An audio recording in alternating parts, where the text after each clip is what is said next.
Prepare to experience the strongest radio allowable by law. Secrets will be revealed. Myths dispelled. From the studio gym where excuses never apply, it's Superhuman Radio with your host, Carl Lenore.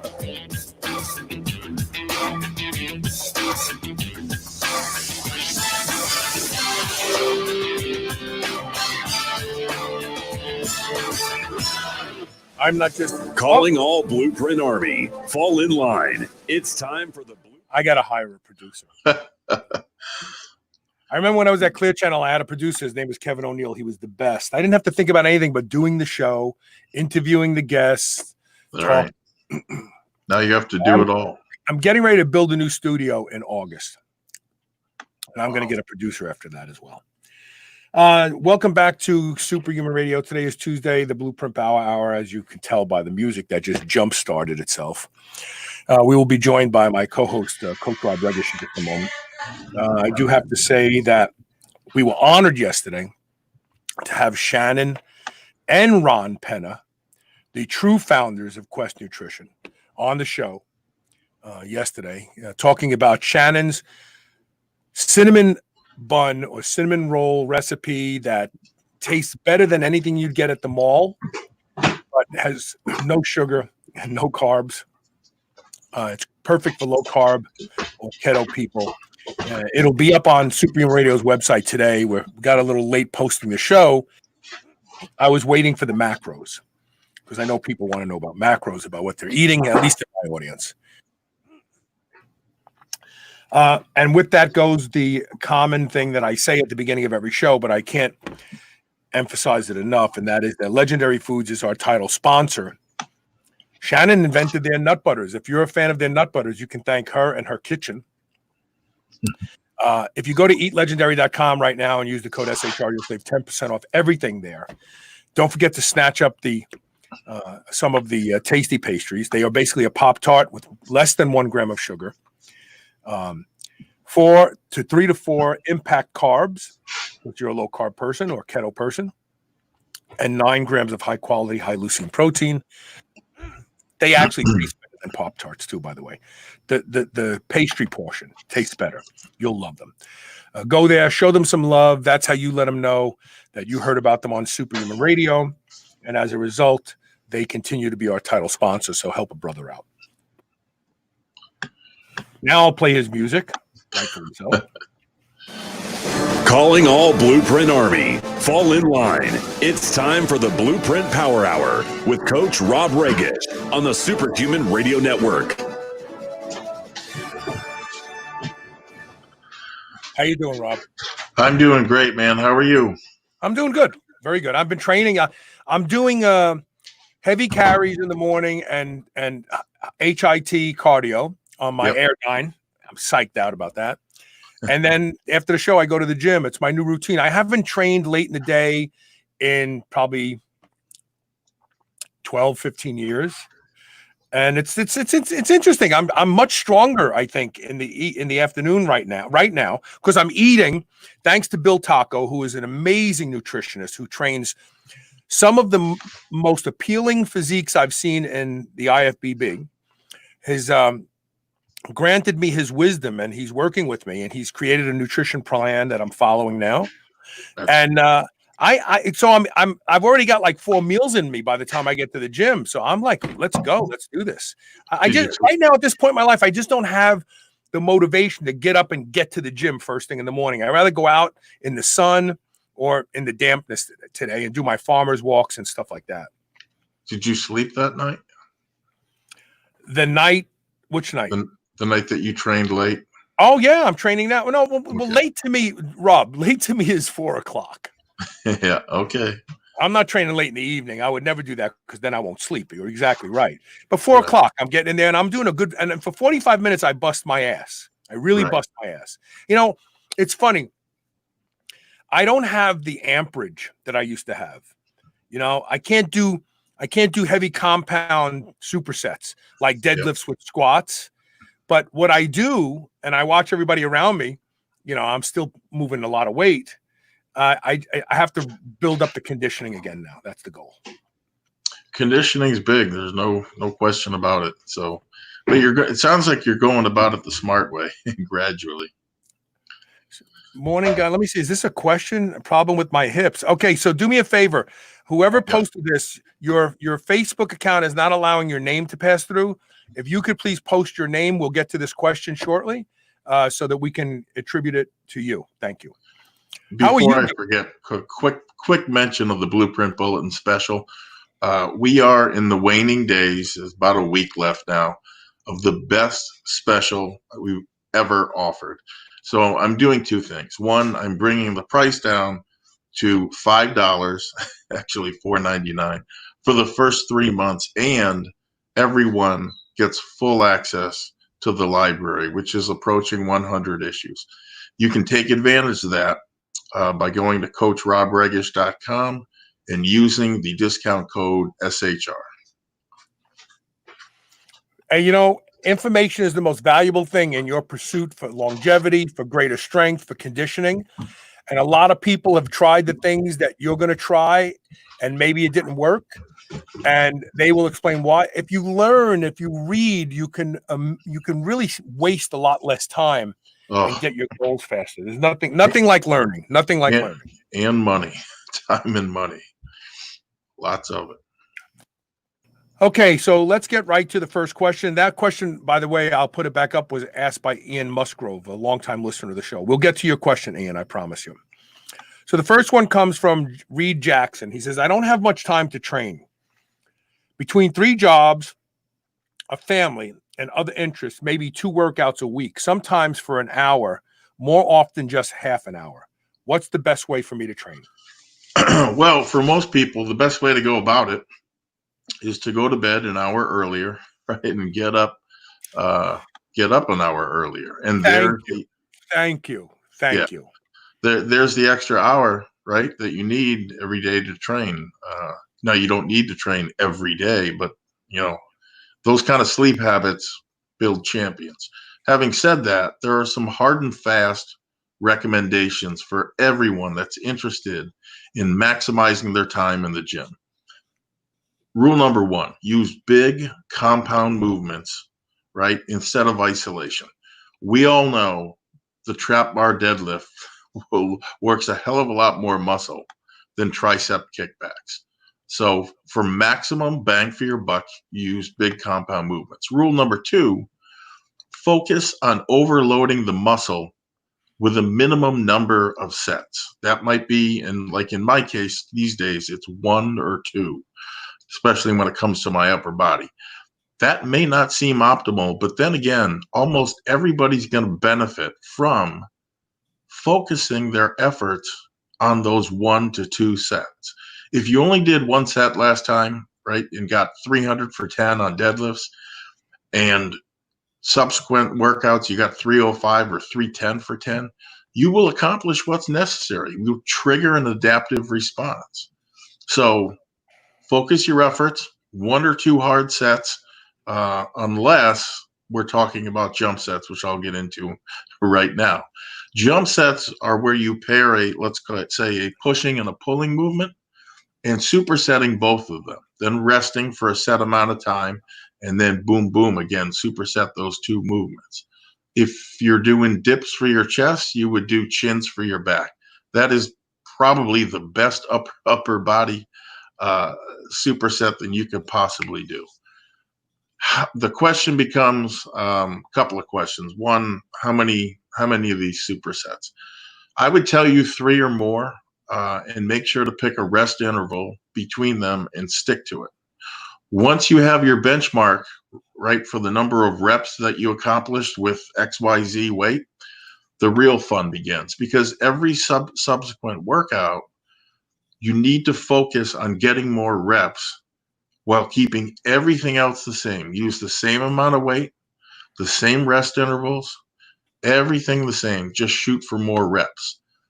Very, very time-efficient method of training that creates overload by, again, doing more work per unit of time, which is the physiological trigger for growth. You also, I would agree, people have made the point, and I would agree, that you also need a certain amount of mechanical work. such to trigger the optimal growth response. And that's really where the supersets come in. I have found that 5 total supersets for me is about optimal. And like I said, just focus on getting more and more reps. The final method I use, and the one that I really love and prefer, is triple drops. So if you're doing flat dumbbell bench, let's say the first set you use 100 pounds, you only get 3 reps. Then you immediately pick up a set of 80s and you get 7. And then one final time you pick up a set of, say, 50s and you get 10 or more.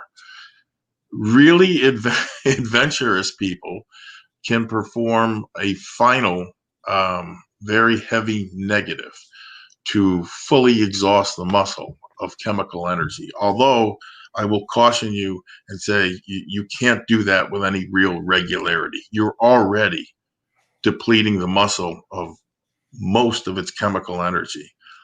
You still have some negative strength. And for those that exhaust that, I would suggest doing it maybe once or twice every 4th or 5th workout. What have you accomplished with these triple drops? I'll tell you. You've lifted a heavy weight for low reps, a moderate weight for medium reps, and a lighter weight at the end for higher reps. Let's say the total rep number is 20, which is high reps for pretty much anybody's book, at least for upper body movements, right? But more importantly, you got a mix of all 3, and let's say it takes you a total of 1 minute or more to do those 3 triple drops. That gives you a time under tension that is consistent with, the optimal loading for hypertrophy. So use these techniques. You should be able to get quite a bit of muscle building action in minutes. If you're not gaining, I'd say drop to 2 workouts a week, but just 2 to 3 workouts a week using these methods for 30 minutes can trigger a lot of growth. I knew a guy who was a power lifter, Italian guy, used to come to my gym, and he was a bench press specialist. Yep. A lot of power lifters they have one strong lift that they're the best at. So he was a push guy. And he would train chest once a week.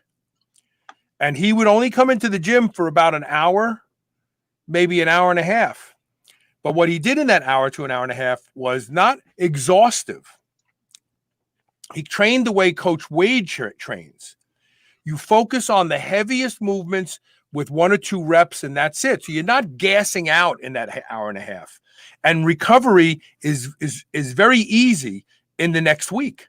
But I mean, he had a 700-pound bench press, this guy. He was not a big guy. And he would come in and he'd warm up a couple sets. He'd go right up to 405.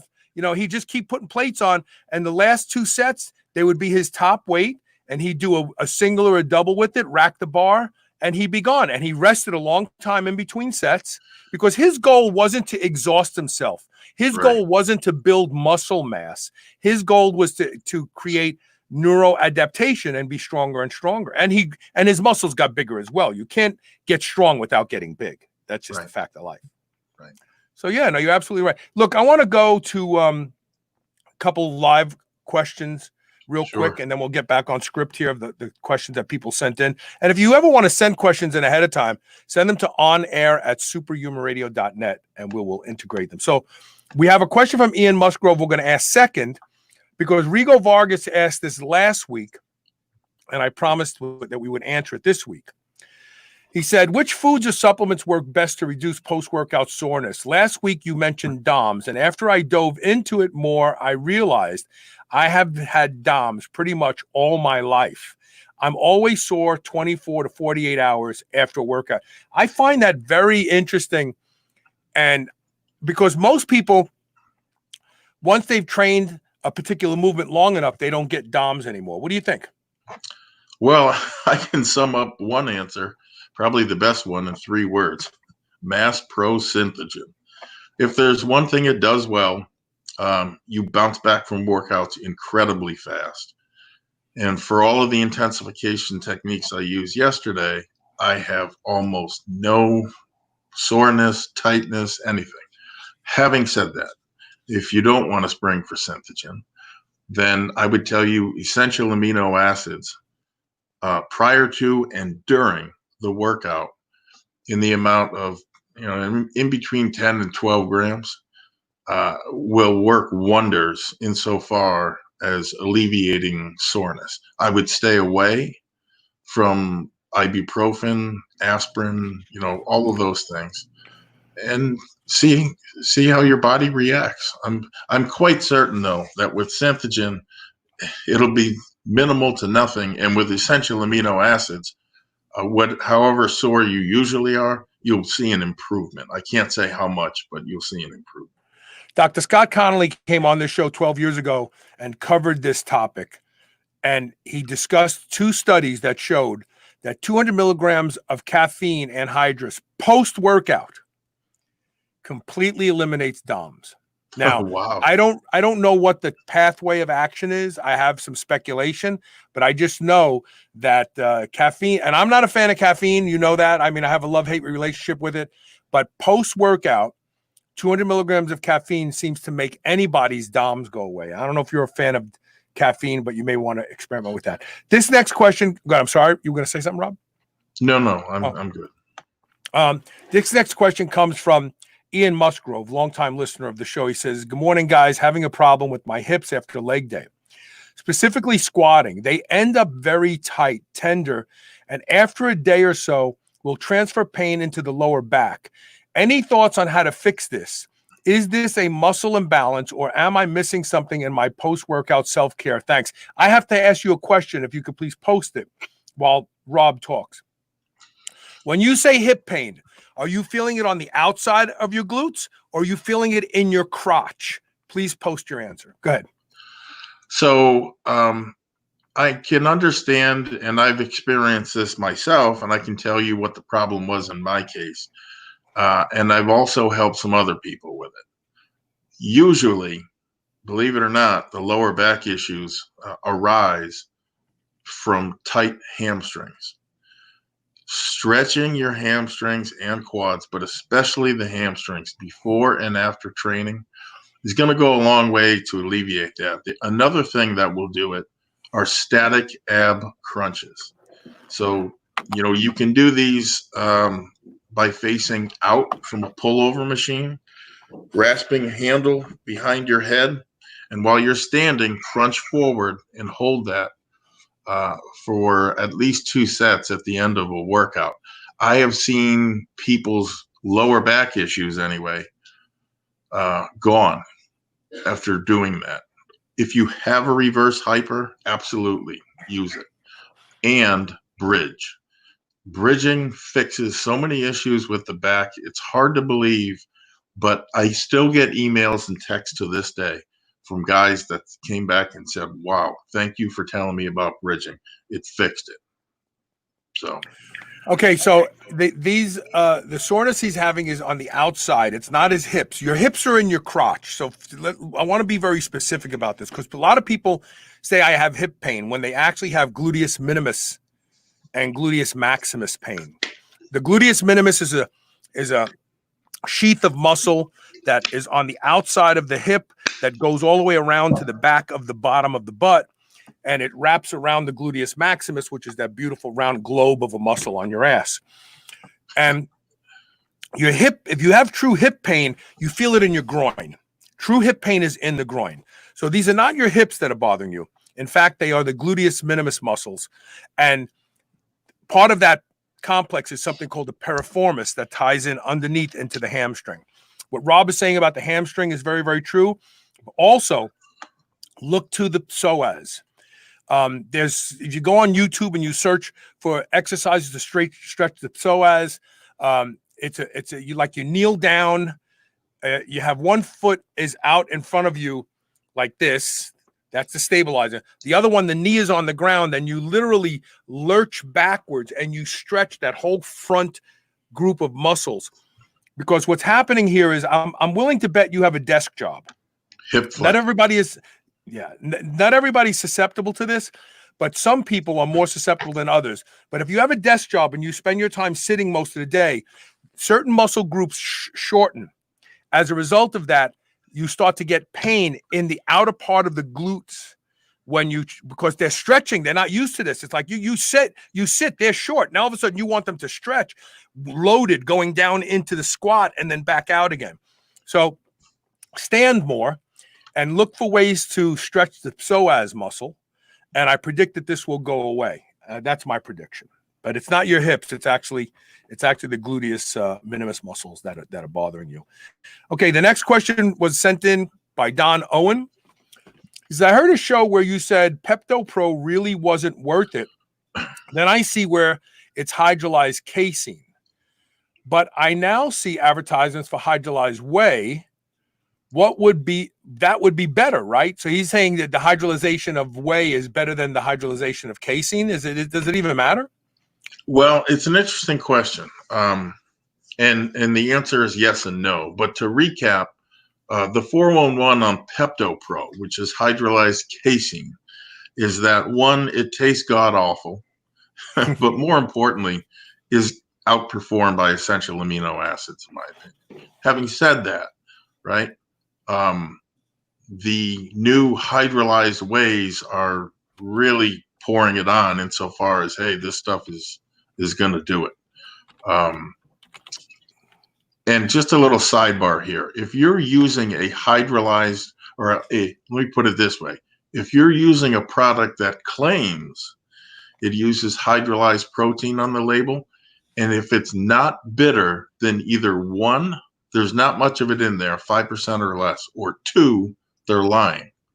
And since the latter is cheaper than the former, that's usually the route that most supplement companies take. Just lying to you. They're not going to make a product that people find bitter and therefore are not going to buy again. So be that as it may, the question remains, what about hydrolyzed whey? Is it any better than hydrolyzed casein? Here's how it usually goes. Supplement companies know that in the minds of consumers, whey is best, at least most of them. Most of those consumers are also already buying 5-pound jugs of straight whey protein from the company. So they figure out they might as well sell them super protein too in this hydrolyzed whey. First and foremost, hydrolyzed whey is going to be just as bitter as casein, possibly more so. And it's due to the large amount of proline residues which are left after hydrolyzation.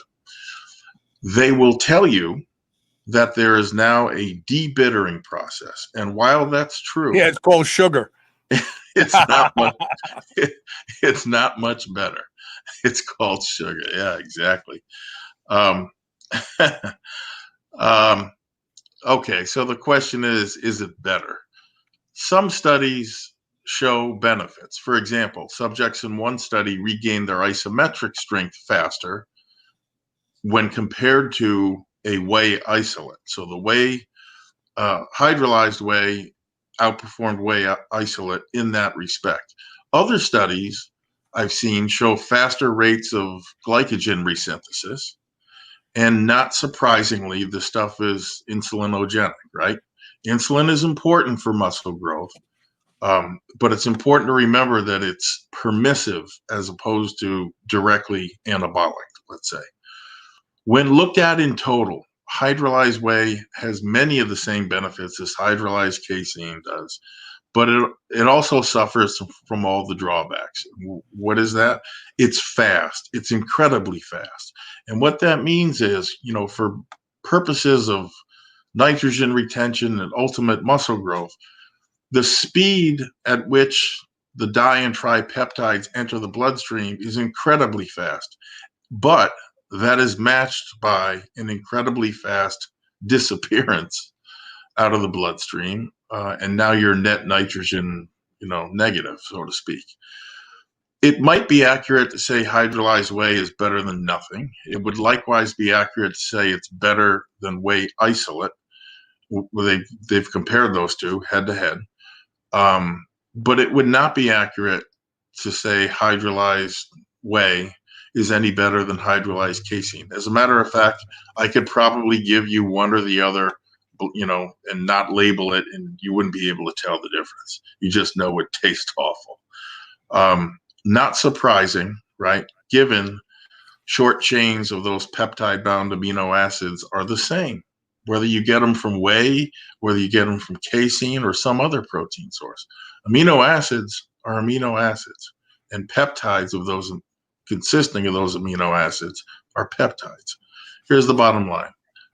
I would not use hydrolyzed whey or casein.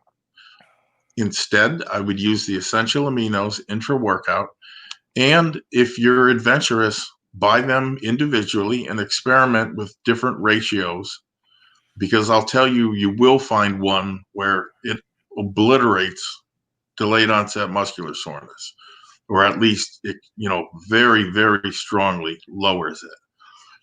Or you can buy Synthogen and get that ratio plus a whole bunch of other stuff and be done with it. But whichever option you pick, either one, in my opinion, will be better than hydrolyzed whey or casein. Does hydrolyzed casein undergo the same congealing effect when it hits the acids in the stomach that makes it a slower digesting protein? That's a good question. However, I would think almost certainly the answer is no. Because if that was the case, you would see amino acids in the blood for hours and hours, right, after consumption. And you don't.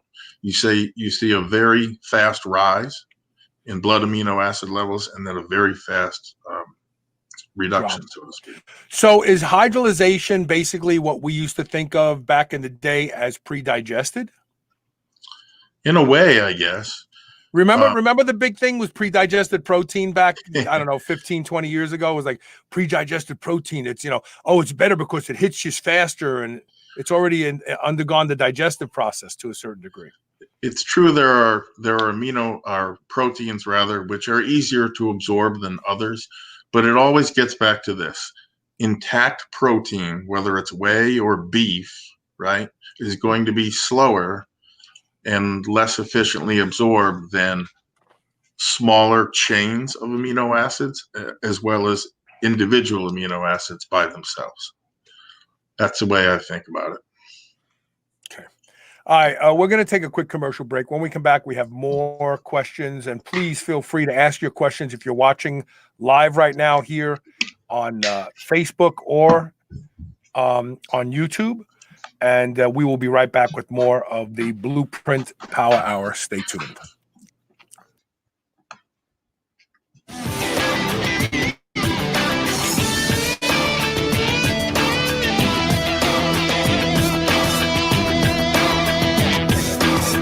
There's no denying that a low-carb, low-sugar keto lifestyle has been shown to reverse chronic inflammation and normalize insulin sensitivity. But we all want a sweet snack from time to time. Well, no matter what you're looking for, you'll find it at Perfect Keto. Bars, cookies, exogenous ketones, keto-friendly performance enhancers, it's all in one place. I love their chocolate quad ketone salts that balance all 4 minerals. And try their keto bars for unique taste satisfaction, all the while knowing you're staying in your keto lifestyle lane. Go to perfectketo.com/superhuman to save 20% off your purchase today. Whether your goal is to build muscle or burn fat, you'll find everything you need at Redcon One. Need help getting a good night's sleep? Try Fade Out, or the most popular pre-workout supplement on the market today, Total War. Sign up for their new Transformation Challenge and win $10,000, or shop for apparel that people at the gym will know that you are serious about your training. Need a testosterone booster that works? Check out Boomstick. Whatever you need, you'll find the best quality supplements on the market at Redcon One. Go to redcon1.com. That's REDCON, the number 1.com, or go to superhumanradio.net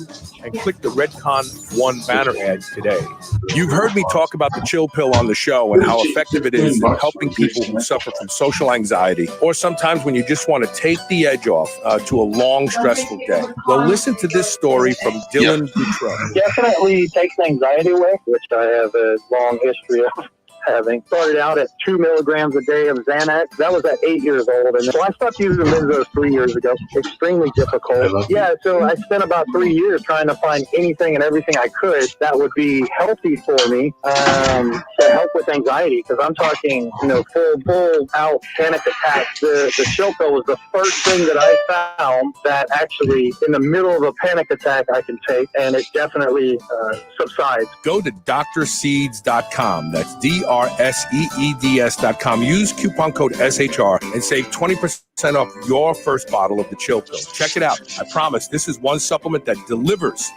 New Mass Pro Synthogen X2 just upped its own legendary game. To distance itself even further from the rest of the pack, Synthogen X2 now has double the key active ingredients. If you've ever wondered what steroid-like recovery feels like, Synthogen X2 delivers. See why others compare it favorably to powerful bodybuilding drugs at synthogen.com. Mass Pro Synthogen. When you train with it, you'll gain with it. Do you remember those delicious toaster pastries you had when you were a kid? You know, the rectangular sugar-filled snacks? Well, guess what? Legendary Foods has just made low-carb toaster pastry. This is the first of its kind, and honestly, these things are amazing. They have 3 to 4 net carb, less than 1 gram of sugar, and 9 grams of protein. You can eat them right out of the wrapper or lightly toast them. The only question is, which flavor, strawberry or brown sugar cinnamon? They're available at eatlegendary.com and Amazon. Are you still on the fence about Body Protection Complex BPC Oral from drseeds.com? Listen to Maggie Kuhn, one of the owners of the C-Bus Lifting Company gym in Columbus, Ohio. I had been having some nagging tendon issues that weren't injuries, just things that were annoying. I'm 58 years old, so just older tendon kind of issues. For us powerlifters, we really don't stop training when we have just nagging issues. We just kind of keep pushing through. And I started the BPC. What I noticed was I was doing some heavy tricep stuff that would have killed me before when I had an elbow problem, and I was able to do this with literally no pain at all. Go to drseeds.com, drseeds.com. Use coupon code SHR and save 20% off your bottle of BPC Body Protection Complex today. This is the Superhuman Channel. Evolution just got kicked up a notch. Later in the show, I'm going to talk about how science gets it wrong and why you must be a critical thinker.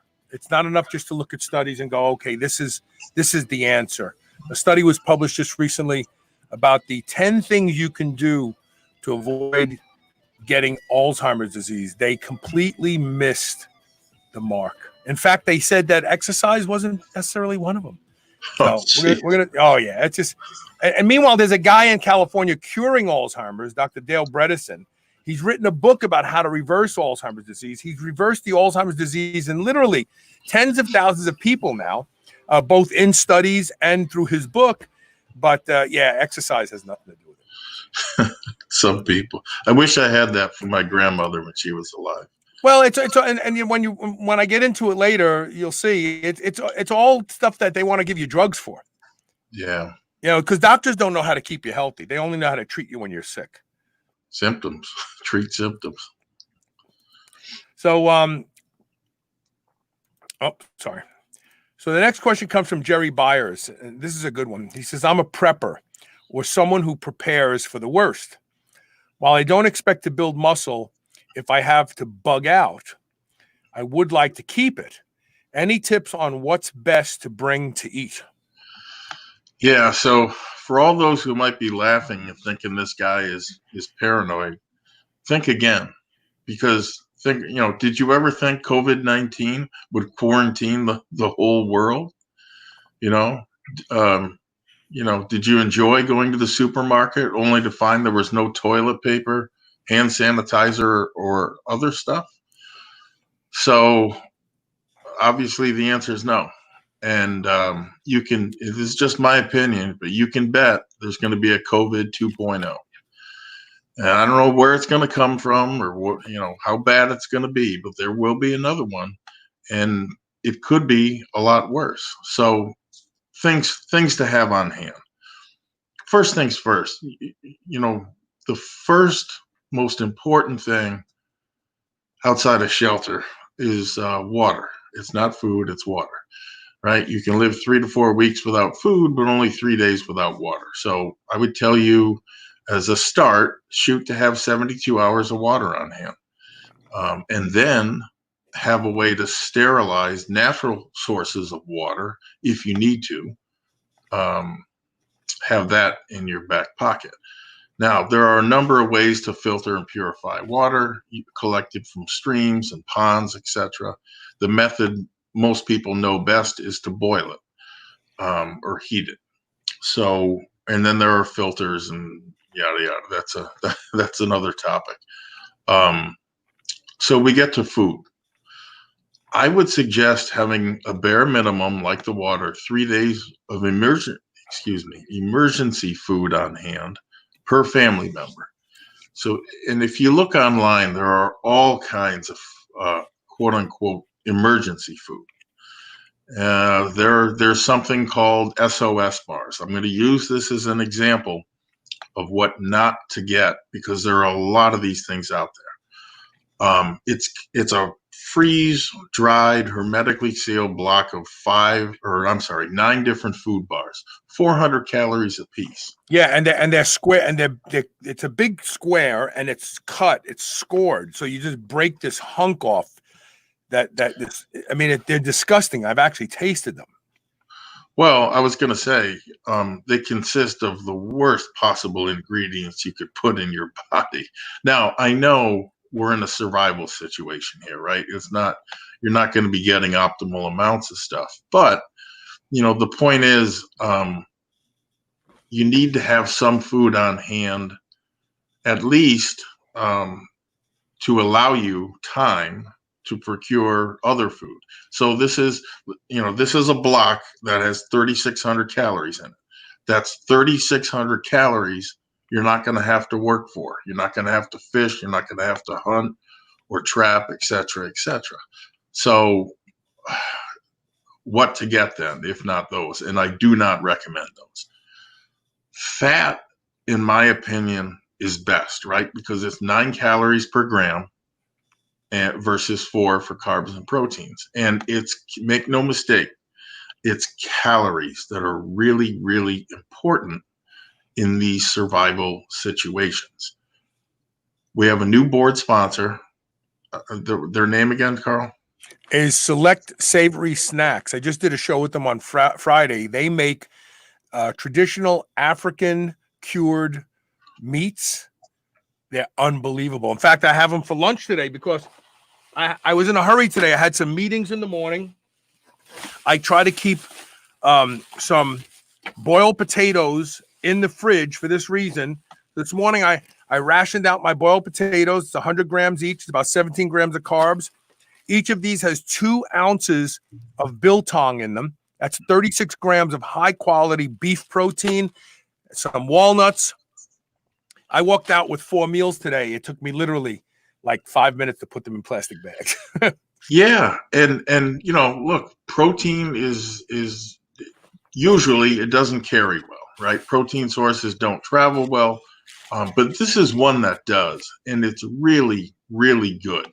It's something that you can eat day after day after day, which is more than I can say for the food bars that are jam-packed with nothing but sugar, flour, and more sugar. So, and you get sick of that really fast. Not only that, they have almost no protein. Now, I don't know what part of the audience has ever done a famine type of training thing. A protein restriction is part of it. Trust me when I tell you, you and your muscles will feel it after about 3 days of little to no protein. And this stuff is going to be a godsend. I want to add something to this.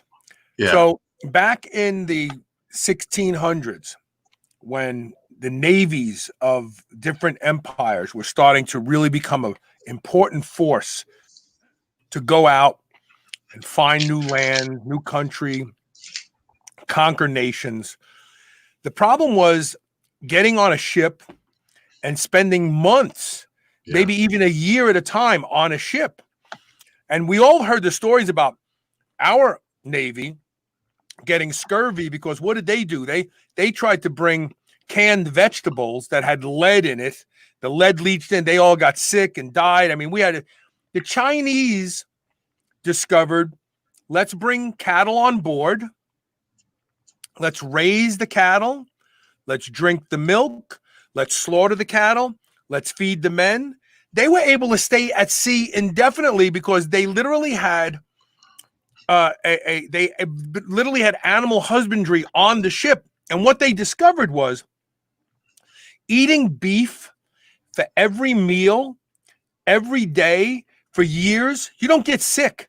You actually thrive. There's a reason why the Queen's Guards back in the 14, 15, and 1600s were called Beefeaters. Beef was expensive to procure. Most people, poor people, were eating grain. They ate beef. They became big and strong and healthy and robust. Beef has vitamin C in it. The Chinese Navy didn't get scurvy. Our Navy got scurvy because they didn't have any vitamin C because they were eating these blanched vegetables that had everything robbed from them in the boiling process in order to can them. Everything you need is in beef. Everything. You not only can survive on beef, but you will thrive on beef. And that's why I love this biltong stuff. It's amazing. Yeah, I mean, I would look to have plenty of that on hand. Nuts as well, because they're higher in fats and they travel much better than most foods that have a lot of fat.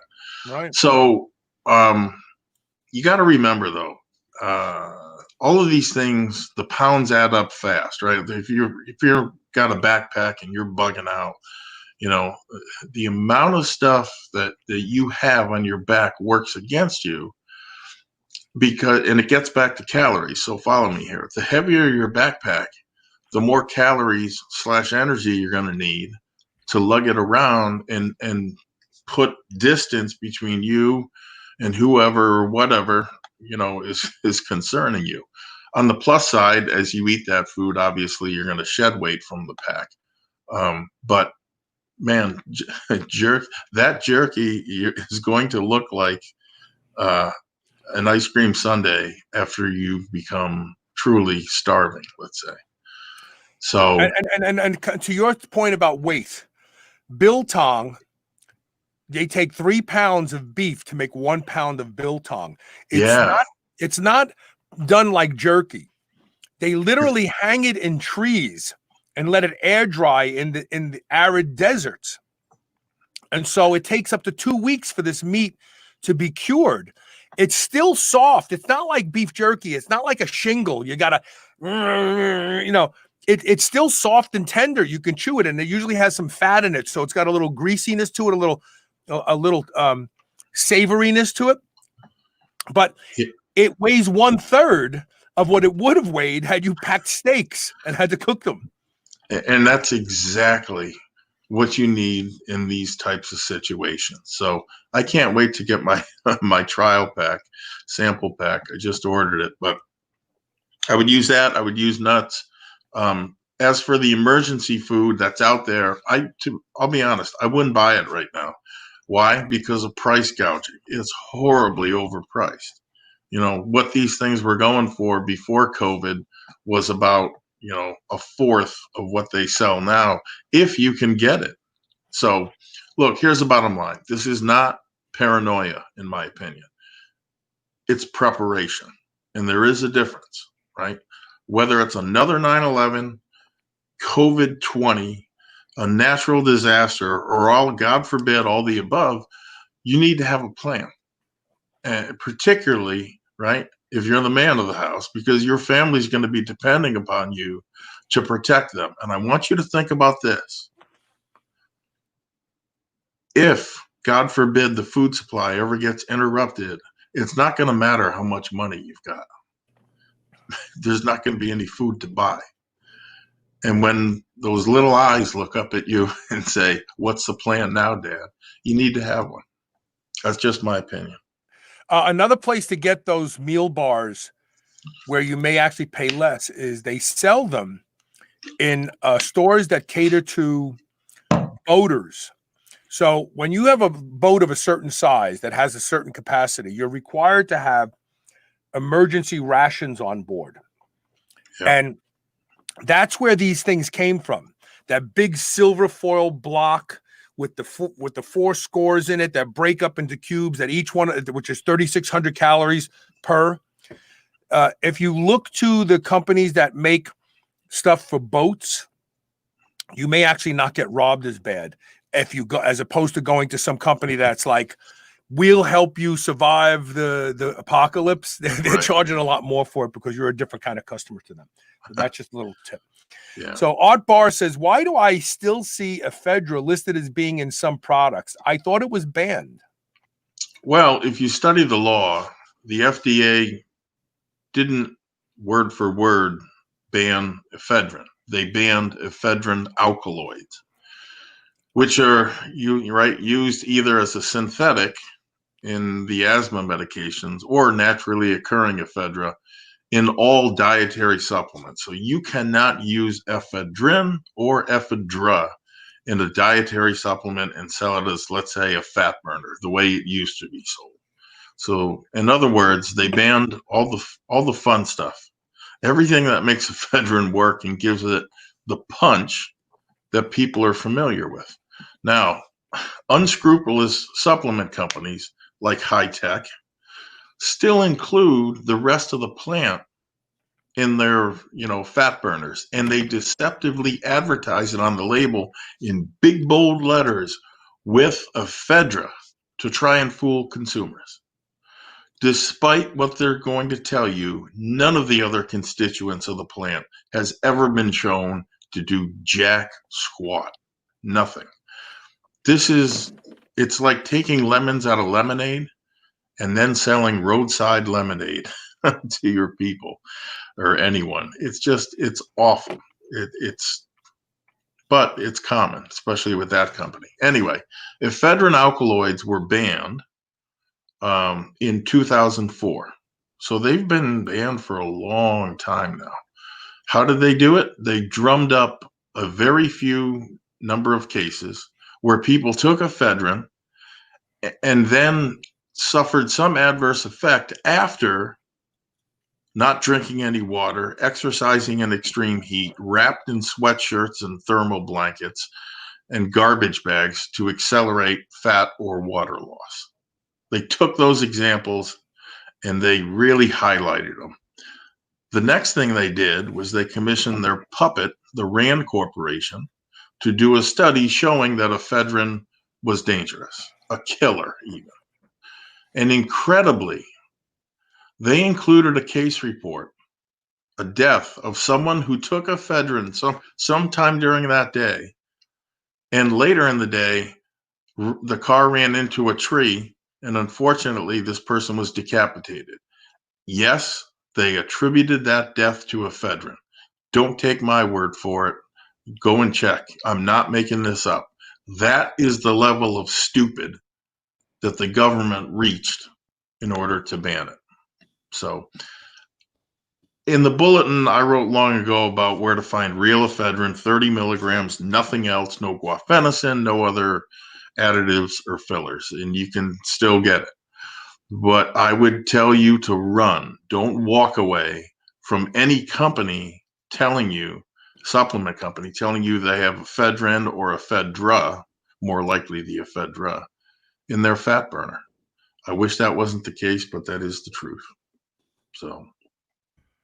Oh, do you think that ephedra? You've talked about this a lot about ephedra over the years, and you've always been a big fan of ephedra. In fact, you still pretty much use an alkaloid. What do you use right now? I'm using ephedra that I have had stocked up before the ban, and yes, it's still plenty potent. And so, how long does it last as a rule?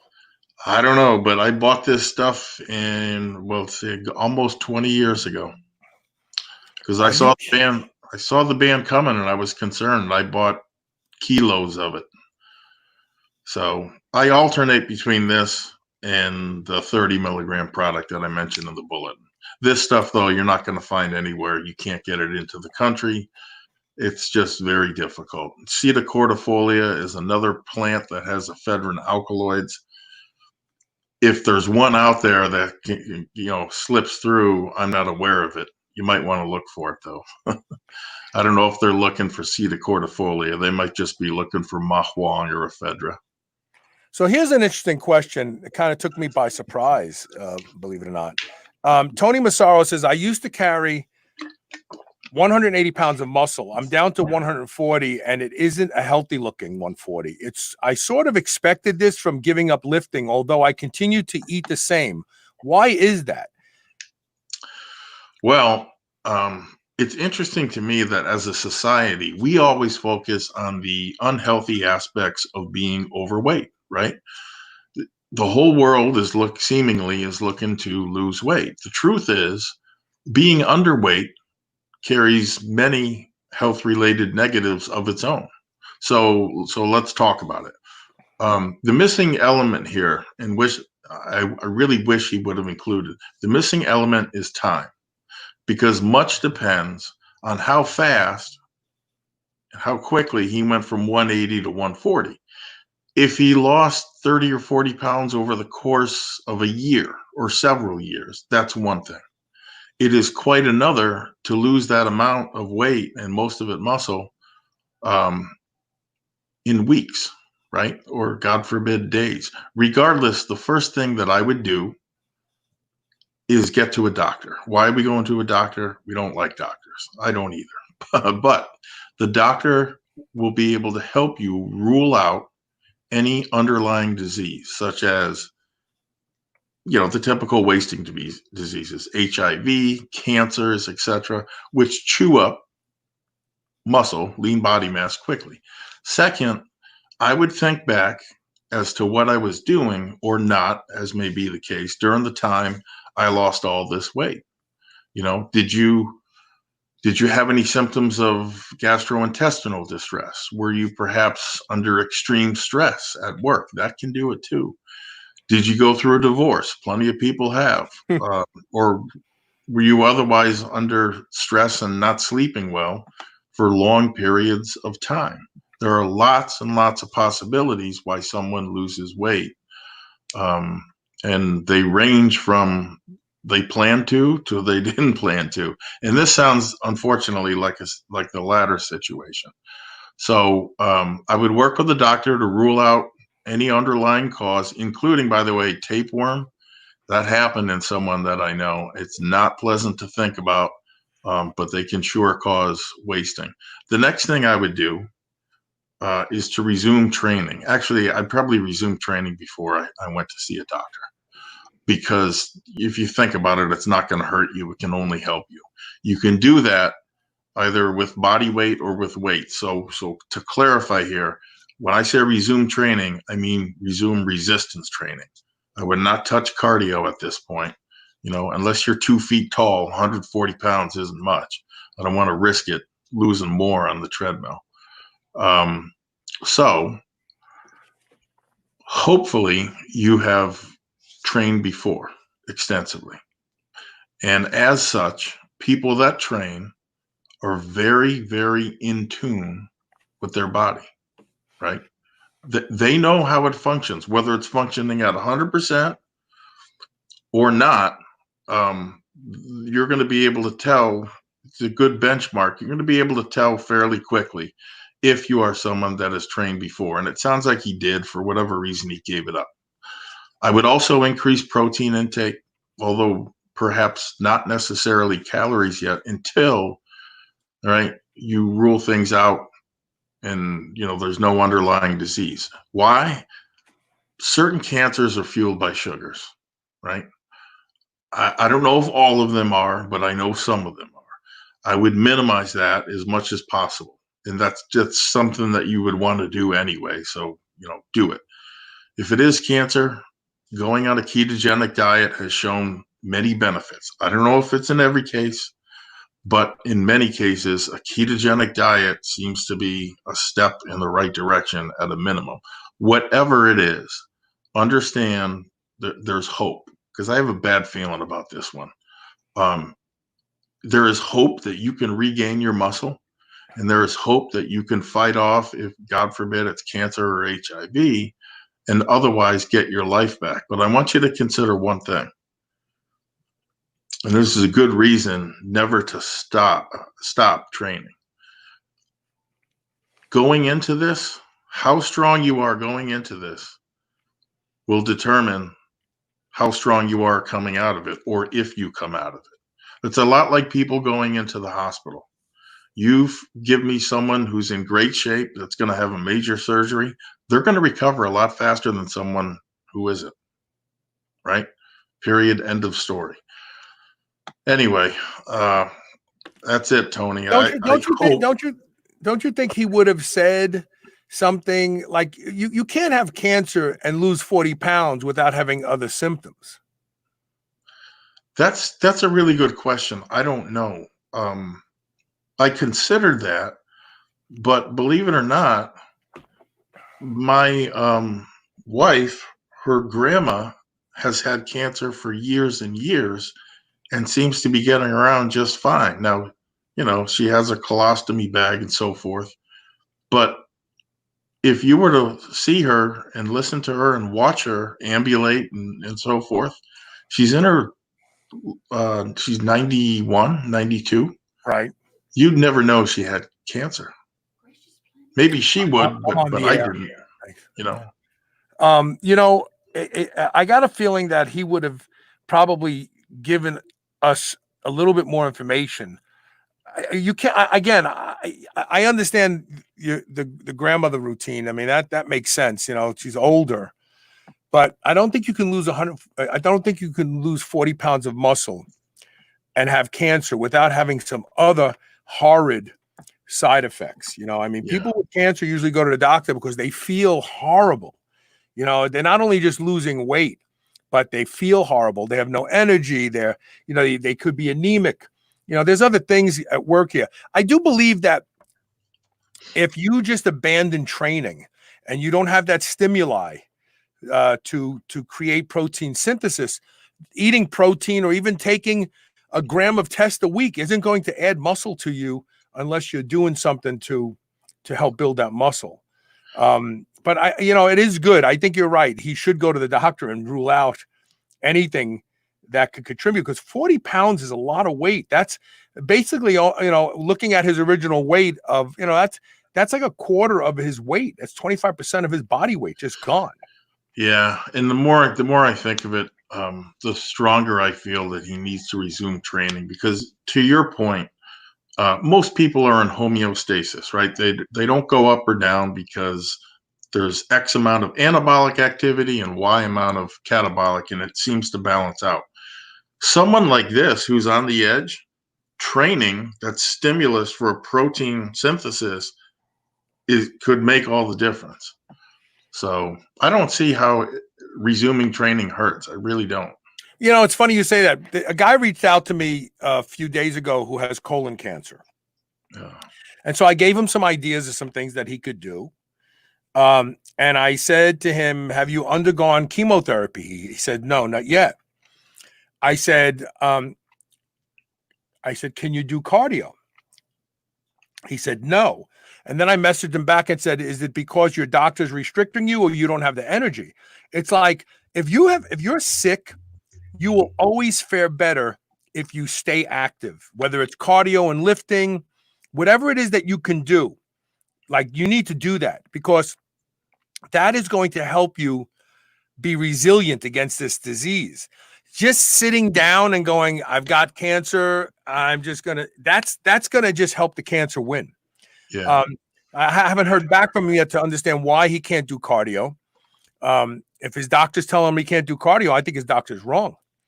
I think his doctor's very wrong. But you're right. Start building up now, because God forbid you do have to go into the hospital and be treated for something. You're going to bounce back a lot faster if you're already getting stronger. There's no doubt about it. All right, we're going to take a commercial break. When we come back, we have the Blueprint tip of the day. You're watching the Blueprint Power Hour. Go to CoachRobRegish.com to learn more about everything he does. We will be right back.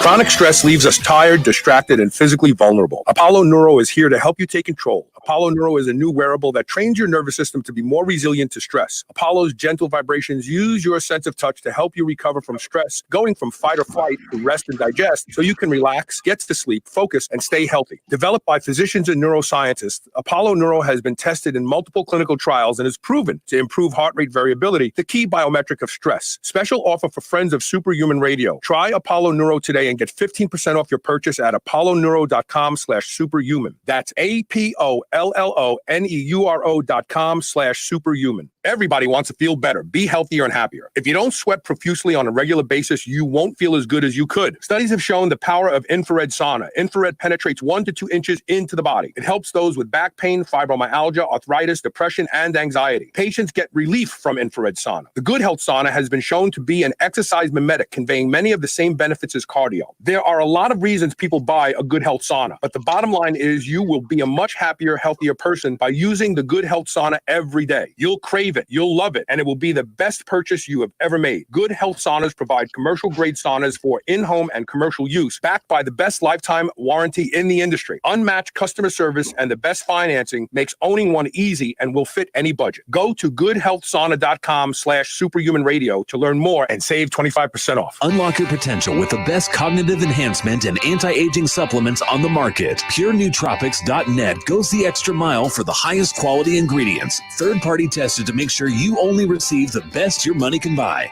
There's no better choice with their money-back guarantee and free shipping. Try their best-selling DHM. Dihydromycetin prevents hangovers and helps deliver detox after a night of drinking. Get your DHM and other nootropics and longevity supplements from PureNootropics.net, the purest supplements around. New Mass Pro Synthogen X2 just upped its own legendary game. To distance itself even further from the rest of the pack, Synthogen X2 now has double the key active ingredients. If you've ever wondered what steroid-like recovery feels like, Synthogen X2 delivers. See why others compare it favorably to powerful bodybuilding drugs at synthogen.com. Mass Pro Synthogen. When you train with it, you'll gain with it. If there is one mineral you should be worried about not getting enough of, it's magnesium. Magnesium is the body's master mineral, powering over 300 critical reactions, including detoxification, fat metabolism, energy, and even digestion is influenced by the presence of magnesium. That's why I'm so excited to tell you about a new magnesium product I've been taking now called Magnesium Breakthrough. It's the ultimate magnesium supplement, easily the best I've ever seen or experienced. With all 7 forms of magnesium, I was able to arrange an amazing deal for my audience, and I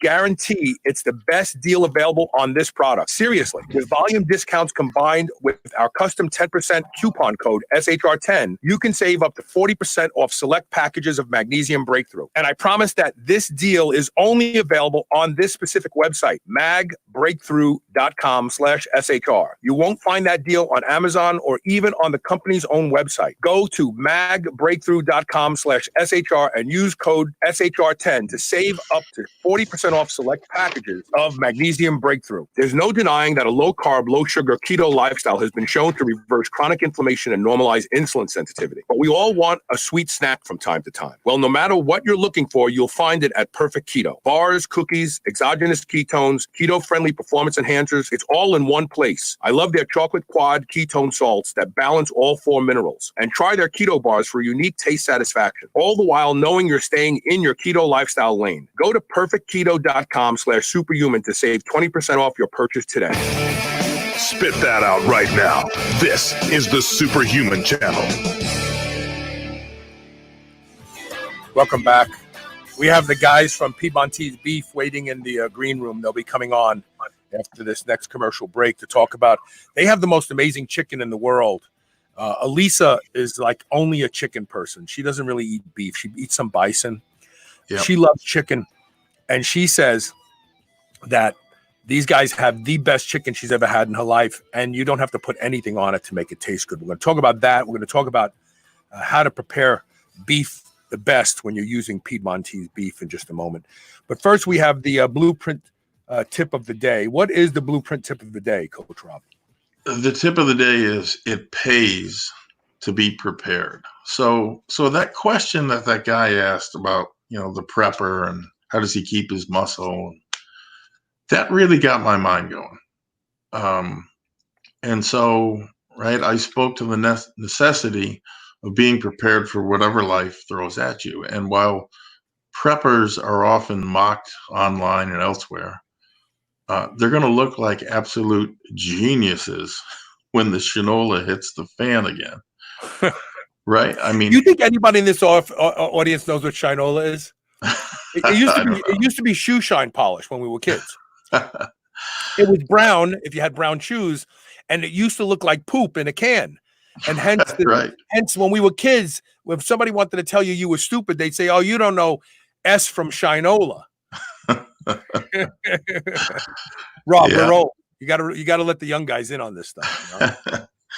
So prior to 9/11 and COVID-19, your average American citizen couldn't fathom things like being, displaced from their homes, not eating for days, or dying from exposure. And while those things were extremely rare, they were possibilities, and they've always been possibilities. But for hundreds of years, these two big oceans, right, on the left and right coast, and some friendly neighbors protected our country pretty much from any harm. And so, but that all changed about 20 years ago now with 9/11. And COVID-19 demonstrated that it doesn't take a foreign army or terrorism to kill American citizens. Now, I mentioned there's almost certainly another COVID in the future. So I'm going to paint you a picture. However unlikely you think it may be, it's a possibility. So I just want you to consider the following. Let's say there's a new virus that's sweeping the nation. Picture people who contract this virus dying in 90% of the cases. And unlike COVID-19, they die within minutes. Then I want you to picture the electrical grid getting knocked out, which means goodbye heat for those of us with electric heat. Your water may get shut off entirely, or it may become too dirty to drink, like in Flint, Michigan. I'll throw a few hurricanes in for good measure, right? Miami and New York get hit. And you've got civil unrest. You've got gangs of people burning their neighborhoods down because they didn't like who got elected, let's say, president. At some point, any or all of these events could lead to the big one, I think, that's going to trigger a hell of a lot of problems. And no food on the shelves, empty food shelves. Understand this: when people are starving, otherwise law-abiding citizens, maybe even you, will do whatever is necessary to feed yourself or your family. And that includes, breaking into your place to see how much food got. Now think about it, right? It's not about money. You could be a multimillionaire and money's not going to buy you food that isn't there on the shelves. In short order, you're going to have to either, number one, defend yourself and your property. Number two, bug out to safer ground somewhere.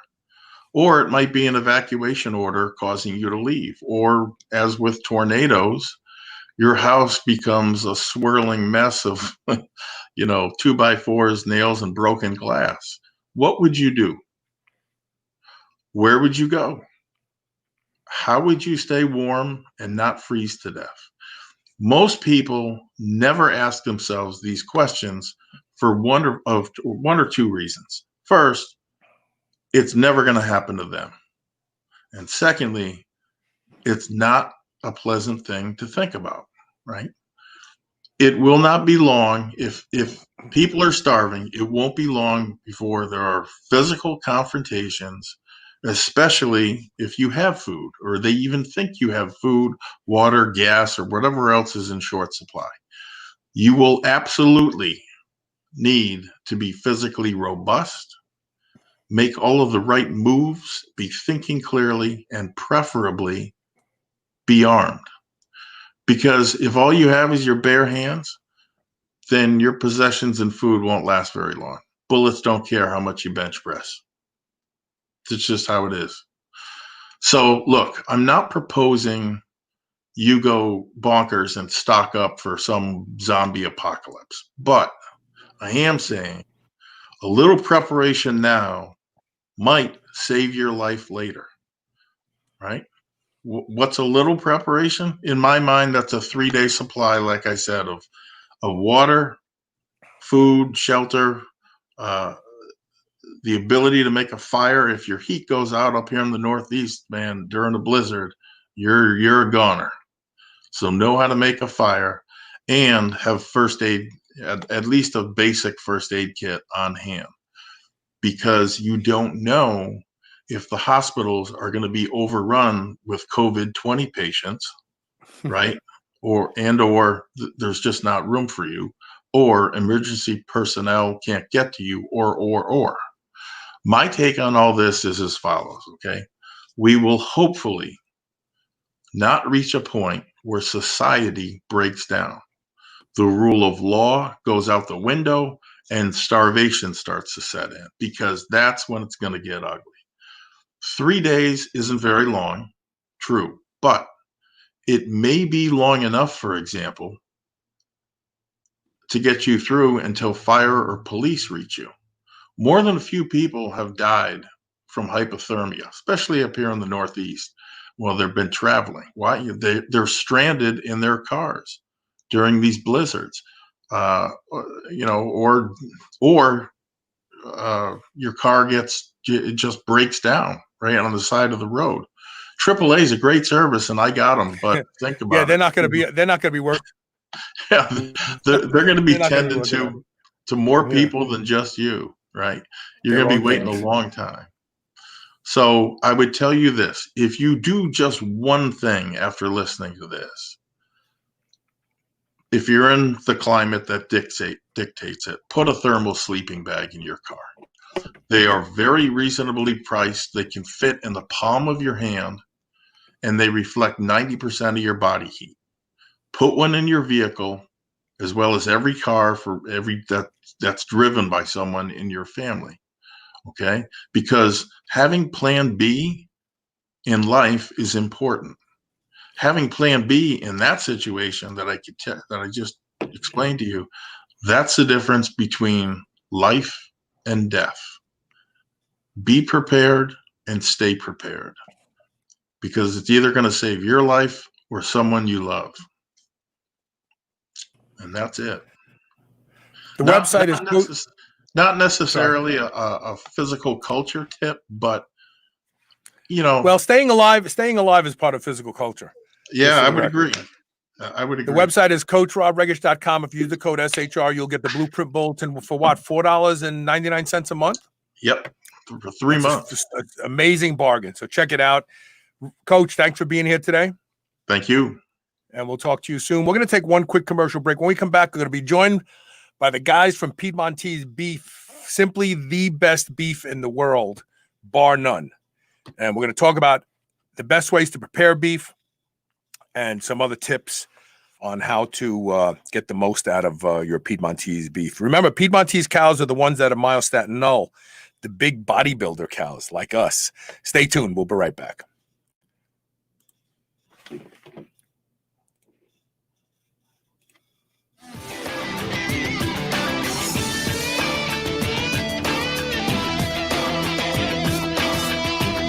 Quest Nutrition makes bars, cookies, chips, and pizzas out of complete dairy-based proteins. Our products minimize net carbs and sugar without sacrificing taste. Each delicious chocolate-flavored chip, cookie chunk, and crunchy crumble is custom made to maintain Quest macros. It's time to enjoy foods that work for you, not against you. It's time to enjoy your Quest. Do you remember those delicious toaster pastries you had when you were a kid? You know, the rectangular sugar-filled snacks? Well, guess what? Legendary Foods has just made low-carb toaster pastry. This is the first of its kind, and honestly, these things are amazing. They have 3 to 4 net carb, less than 1 gram of sugar, and 9 grams of protein. You can eat them right out of the wrapper or lightly toast them. The only question is which flavor, strawberry or brown sugar cinnamon. They're available at eatlegendary.com and Amazon. Planet Earth CBD offers a fast-acting transdermal patch that targets your aches and pains for the relief you need. Not only is the patch uniquely patented, but it is widely believed to provide larger quantities of available cannabinoids to the source of pain than other brands' subpar products. Effective for 24 to 48 hours. Experience the benefits of Planet Earth's high-quality transdermal patch. Manufactured by Next Generation Technology in an FDA-registered facility. This pressure-sensitive adhesive delivers rich hemp extract directly through the skin. Be it a neck ache or a headache, you can count on CBD to take off the edge. Go to planetearthcbd.com today to learn more. Select Savory Snacks Original Biltong is the healthier alternative to sugar-laden beef jerky. Their sugar-free biltong is seasoned and then air-dried for up to 2 weeks, providing you with one of the most tender and flavorful meat snacks that you've ever had. They also use a fattier cut of beef, which adds to the tenderness and gives their biltong even better flavor. Select Savory Snacks Original Biltong is the perfect snack or travel companion for your busy life. Get a free bottle of Ranch-tastic seasoning with every order. Free shipping on orders of $99 or more. Get yours today at selectsavory.com/SHR. Over 11 million people in the U.S. have some form of retinal damage, also known as macular degeneration. This is expected to double to nearly 22 million by 2050. Artificial blue light, age, type 2 diabetes are all contributors. Doctors say there's no cure. Armed is changing that opinion. In one clinical trial, 93% of patients had arrested or improved their condition. 54% reported lessening of glare, reduced dryness, and improved clarity and comfort. And 0% felt worse during treatment and no side effects. Take control of your macular degeneration or keep it from ever occurring. Go to wisechoicemedicine.com and get armed today. I love beef. And if you love beef, listen up. I've discovered the best tasting beef in the world, and that's not an exaggeration, at Piedmontese.com. The Piedmontese breed is famous from Italy for being lean and unbelievably tender with half the fat and calories of traditional beef. Even typically tough cuts are tender when it comes from the Piedmontese cows. And for the first time ever, Piedmontese cows are being raised here in the USA. Get 2 free 10-ounce New York strips when you purchase $50 or more at Piedmontese.com with code SHR. Go to PIEDMONTESE.com and use code SHR today. You will never eat any other type of beef ever again. You're listening to the Superhuman Channel. We're ripped and we're ready. Welcome back. I'm joined by Ben Mole and Joe Finnegan from Piedmontese.com. How you guys doing? Hey, we're doing real well, Carl. Nice to see you again. Yeah, absolutely. Absolutely. So, it astonishes me by the number of people who've reached out to me and said that it's true, that this is the best beef that they've ever tasted. And you guys have some tips on how to get the most out of it, right? There's some things you can do in preparing the beef before you cook it and so on to actually make it even tastier, which I find hard to believe, but I'm willing to listen. What do you guys? There's some perks working at a beef company, Carl. So, I mean, we get our hands on our own product quite a bit, but it's kind of part of the job description is that we're cooking it and tasting our beef all the time. So while we're not classically trained chefs, we're just, good American eaters and know what to do with our beef. But yeah, we do have like a unique shipping experience. The fact that you're not walking to the store and buying this out of the counter. When you're buying off our websites, our cuts are going to come to you individually vac sealed and frozen. So, we're not recommending throwing a frozen steak right onto a grill or fry pan, which can be done though. But we have a few tips that can help make it pretty foolproof. Because the way our beef is. Well, tell me if I'm making a mistake. I tend to be slightly impatient, right? And I don't always plan ahead. So I'll come home, and you know me, I'm a ground beef guy. I love ground beef. I mean, I know steaks are the king, but give me a pound of ground beef. It's already chewed as far as I'm concerned. It just makes eating it that much easier. So I just take it and throw it in the hot water in the basin and turn the hot water on it and let it thaw out like that. That's a mistake, I bet, isn't it? Well, we wouldn't recommend hot water because at some point you can actually start to cook some of the steak. And certainly, like in a food safety standpoint, it's probably best to do lukewarm or certainly cold. Most of us here, we always do a day ahead of time in the fridge, like on a pan. That way, if there was a small amount of purge, it just all stays on the plate. But a good day, you'll be totally fine. to use. But ground beef, I'm glad you started with that, Carl, and I know you're a big fan of that. How long does it take you when you brown ground beef? How long does it take you to put when I thaw it out that way? You mean, or to when you start cooking it? Oh, well, I cook it on the grill. I always cook my ground beef on the grill. I cook it at about 400 degrees because the grill has a temperature gauge on it.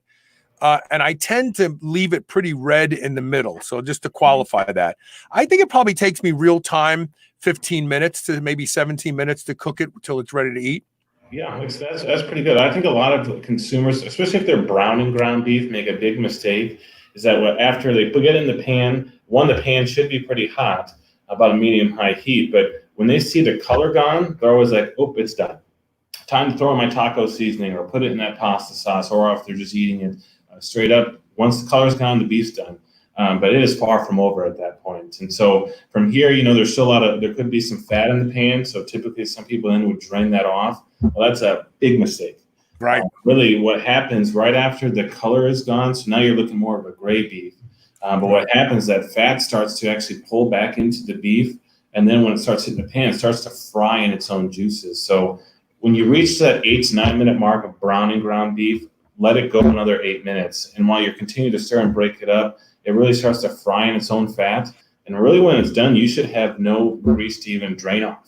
It should all be back into the meat, and you're going to get that fried beef flavor. And that's interesting. So in other words, that's when you start to get that nice crispy crust on each morsel of beef. I never thought about that. And that's when you eat steak. One of the things that you love about steak, or even ground steak, is the outside of it gets that hard, crispy feel to it, and the inside is moist. So I haven't been cooking my beef long enough, really. No, most people haven't, and if my wife was here, I actually quizzed her on it myself just to see her knowledge on it. But I mean, really, you want to get that caramelization because that's where all that flavor develops. And even if it is going into a sauce or something else, that's an important step, because if you're putting sauce in the pan, you're getting all those flavors that beef produced while it's cooking to linger in the sauce. And if you're doing a 96.4, so if the lean eaters out there, certainly the same concept applies, but you probably would have to add some clarified butter or ghee in there, or some oils or whatever you're looking for, just to kind of help get to that further extra point. But I haven't drained ground beef for any need to in years, because I've been cooking it the right way. I don't drain it. In fact, I'll tell you something. So I have a Hot Logic, which is like a lunchbox that actually cooks the food for you.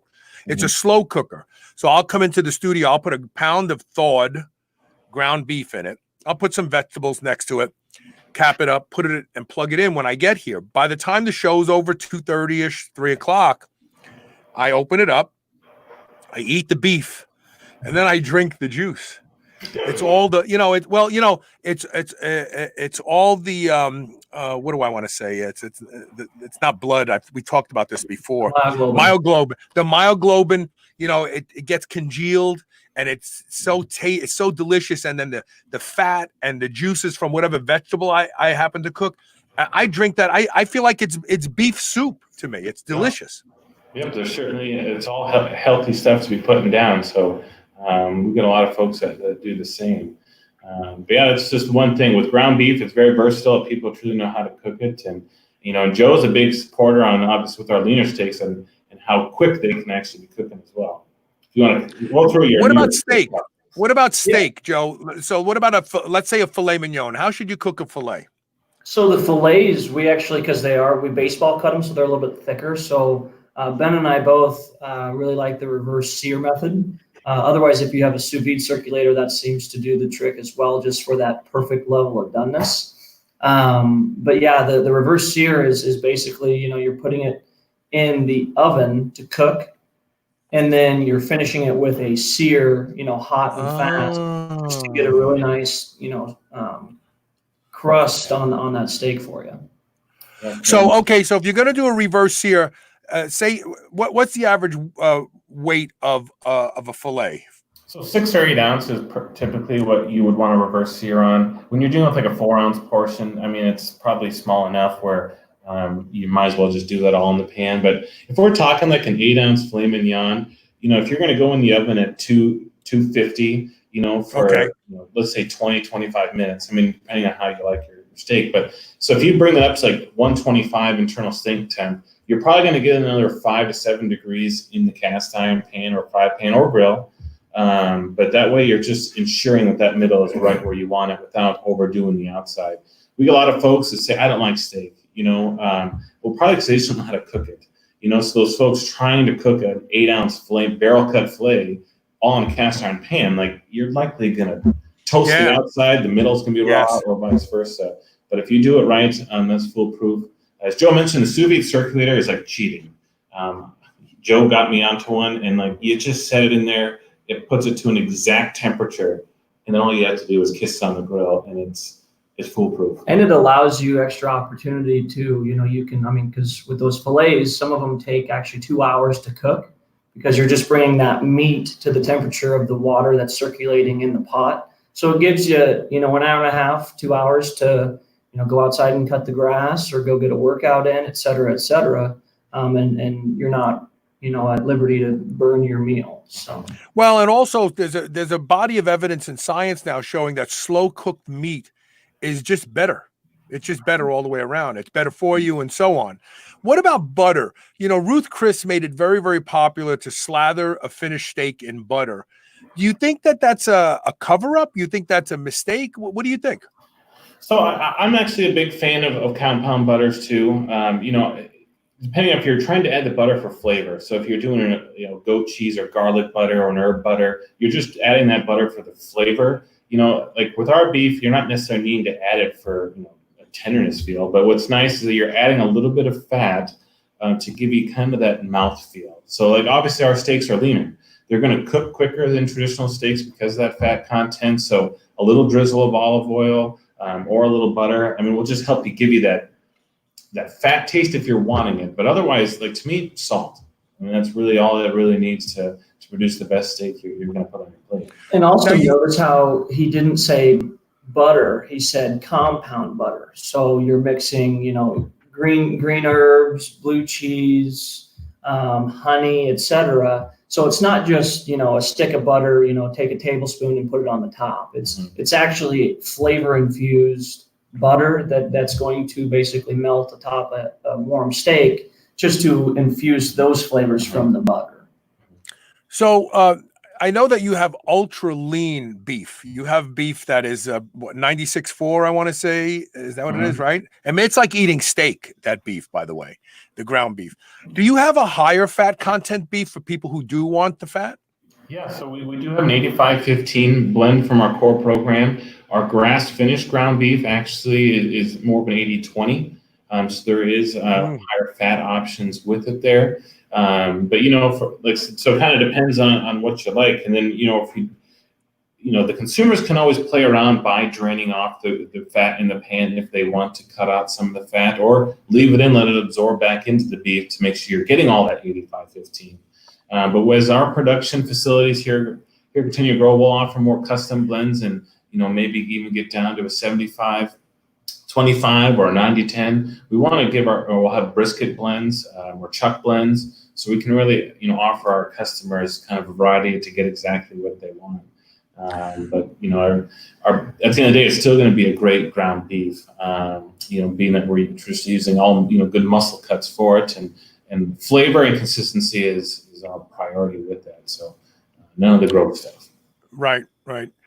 Now, I do want to talk about the chicken just for a second. I know that the chicken is hard for you guys to even keep in stock right now for a variety of reasons. And probably a major portion of that is, and I'm sure you've heard it before, but it's the most delicious chicken all by itself.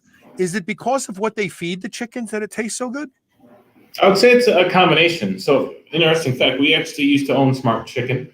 But like I said, it was sold off a few years ago, but we still sell it off our website. But it has a lot of core consistencies that what we do and the way that it's raised and treated. And Joe worked more closely with those guys a few years ago. We can tell a little bit more of the process it goes to and why it's a little higher end chicken. So yeah, they have 2 lines of chicken products. They have a veg-fed line and then an organic line. But the true unique identifier with Smart Chicken is the fact that they air chill the chicken.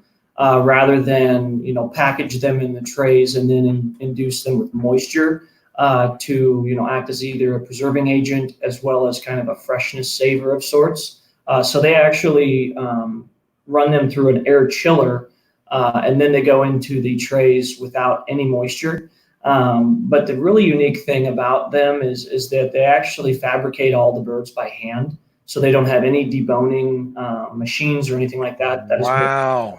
The old-fashioned way. Right. So there's just highly skilled labor in that fabrication facility because everything that's done to the bird is by hand. So it's almost kind of like a artisanal chicken because you're getting that butcher-like finish, but it's packaged in a retail-ready tray for you. We hope to have it back on our site here soon. Right now, it's just as you'd buy it in the store, it just comes in a tray with cling film over the top. So not great for shipping across the country, but we do currently offer their chicken sausages on our website, which are really great they're fully cooked, so just a quick heat and good to grab and go. But they're a great product to have. We hope to have bison available, bison steaks on our website here in the coming months as well. So we're really trying to offer a lot of good lean sources of protein for our customers to really play around and get busy cooking. Dude, now you guys are kind of like, I kind of think of you as like the anti-Wagyu guys, right? Because you're talking about more protein, leaner cuts of meat from genetically gifted cows. Do you see yourselves ever kind of putting your toe in the high-fat Wagyu water? So we do partner with a neighboring ranch out in central Nebraska that does sell Wagyu. So they're a small family operation that we do carry their products on our website. Not a huge spread, but really it's just to attract, those folks that do want that high-fat content. We can expose them to what Piedmontese is about, because it goes, again, you think fat equals flavor and tenderness. Well, if we can get those shoppers to see what our beef can be without all that fat, it's been a really nice addition to our sites. And it's fun to get commentary or reviews from customers saying, your Piedmontese, New York strip was more tender than that Wagyu strip. Right. And like I said, I think it's gone to show how well it can be. Now, granted, our neighbors ranch in Nebraska do a really great job. I think it's a fine Wagyu product as well. But, for us, our core will always be on our own beef and continue to expand in what we offer here. So, we have a special for my audience right now. If you go to the website Piedmontese, PIEDMONTESE.com, and use the code SHR, you'll get 2 free 10-ounce New York strips with every order of only $50 or more. So this is a really good deal because a lot of these other websites, and we've had some of them as sponsors over the years. They've bought a spot here and there, and it's these big box auto ship. Every month you get the same order type thing. And like the free stuff they give away, free bacon. Yeah, but you got to buy $100 worth of product. I'll just go down the street to Kroger's and buy bacon. I don't want to. This is legitimately, when you guys came to me with this deal, I thought to myself, these are really decent guys. Like spend $50 and get 2 10-ounce New York strips. The New York strips are worth $50. You know what I mean? So it's like, yeah. It gets better too. So our strips are a great showcase of our products, which is why we wanted to offer it.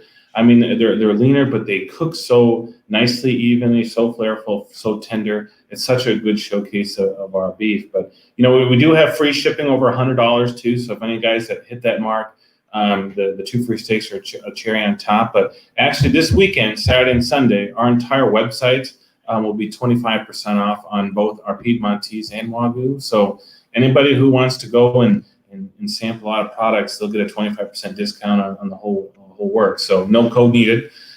So what's cool is if you order $134 worth of product, that discount sale will knock it down to $100 and ship for free. So a good chance to stock up on ground beef or steaks or roasts. Joe's favorite is getting a strip loin roast and then cutting that into very thick New York strip steaks of his own. So there's a lot of fun things to be your own butcher on the website as well. This is cool. You guys really have the best beef and the best deals on the internet when it comes to beef. I don't think there's any reason to shop anywhere else. Piedmontese.com. Joe, from a genetic standpoint, will we ever see myostatin null chickens? I don't think so, but who knows? Come on, man, you got to get on that. Could you imagine like it would be like the chicken that Peter Griffin fights with on Family Guy. You remember the big chicken that he always fights with? Yeah, that would be like the myostatinol chicken, as big as a human being. we joked earlier this week that maybe we'll try crossing a Piedmontese with buffalo to create a very lean and tender. What is it, a beefalo? A beefalo, yeah. Beefalo. They have. I've heard of beefalo before, but are you being sincere? Are you really thinking of breeding them? Well, I think a lot of good ideas start off with humorous intentions. So who knows? Maybe a couple of years from now, it might be a thing. But we joke about where else this gene. Obviously getting it, creating that in humans would be a really cool first step. But I think it might be a little bit out of our knowledge base to do. Well, and the cool thing with the Piedmontese is that it was a natural genetic evolution, so there was no man-made human interference there. So. Right. With the chickens, it might come down the pipeline, but definitely, lab made. Yeah, genetically modified. So interesting question. Since you guys work with this, Jersey bulls are known to be very aggressive and extremely strong bulls, correct? Mm-hmm. So what's stronger, a Jersey bull or a Jersey or a bull buffalo? That's hard to say, especially to try and measure animal strength. It's not like we can get them under the squat rack and really test their abilities there. I think some of it would more come down to just more the aggression of the animal, and then the weight and the muscles behind it. Just feed off that aggression. So the Jersey bulls are known to be aggressive. Are buffaloes, male buffaloes, known to be aggressive? I don't know enough about buffaloes to speak on that, but buffaloes. I mean, they're pretty much act like cattle. I mean, a lot of them, especially for commerce. Are grass-fed, but they are finished in feedlots or finished on grains, which a lot of folks figure they're just pulled out of the wild, out of the western parts of the states. But they're very much treated just almost exactly like cattle. So I would assume a lot of their behavior would replicate, normal cowboys. Also, could throw in there too, Carl. We actually score all of the Piedmontese bulls that we own, and the number one scoring identifier is actually temperament. Mm-hmm. Because if we have any wild or mean bulls, we can't lease those bulls out to any ranchers that are part of our bull lease program because of fear of what could happen. So, mm-hmm. We take into account some rigorous testing on those bulls. And put them in a scenario where they're only going to be in that scenario when they're being tested to see how they react. And if they're a bull in a china shop, pardon the pun, they're not going out and being leased out for our program. Interesting. That's so being a docile, more easygoing bull is a plus. Yeah, especially for our program and how we work with family ranchers throughout the Midwest. We taking care of not only our families, ranchers, but other cattle and bulls in the program. So, obviously there's so much we do within our program we could spend a few hours talking about, but obviously it ends up why we have such a premium product. We're about as far away from a commodity beef, product that you can have, but the fact that we're not the middleman, we raise our cattle, we sell our cattle. And before long here, we'll basically be doing a lot of producing our own, doing all of our, hand portioning and ground in our own new facility. So if anybody happens to be through Lincoln, Nebraska this fall, they can stop down and see it in action. So we're really looking forward to it. Were either of you in 4-H or anything like that, like any of the agricultural programs in high school? All my friends were in small town Nebraska. I was not. I was a golfer. I was cursed with the love to be on the golf course. So it cut into my ability to join the 4-H. But most folks in Nebraska here, if you grew up in a small town, you certainly were part of it because it's such a big part of our state. It's a great program. Great program. Yeah, and with a lot of things closing down, a lot of our county and state fairs, the 4-H part of it is like the only thing that's continuing on because you get this youth being able to show off their livestock that they've helped care for, and I think that's really cool.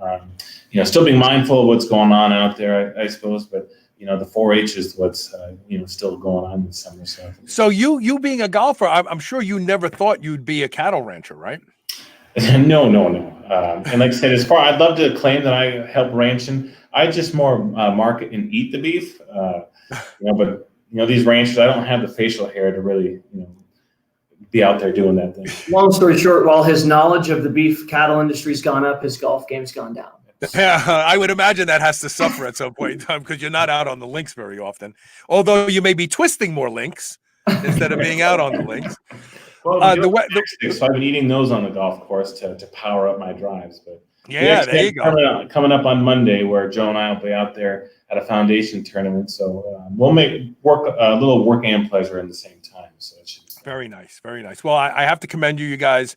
Not only run an amazing business, but you have an amazing product, and you're very fair with your pricing. Way less than some of these quote unquote, commit to buying $300 a month, and we're going to give you discount programs. Your product arrives frozen.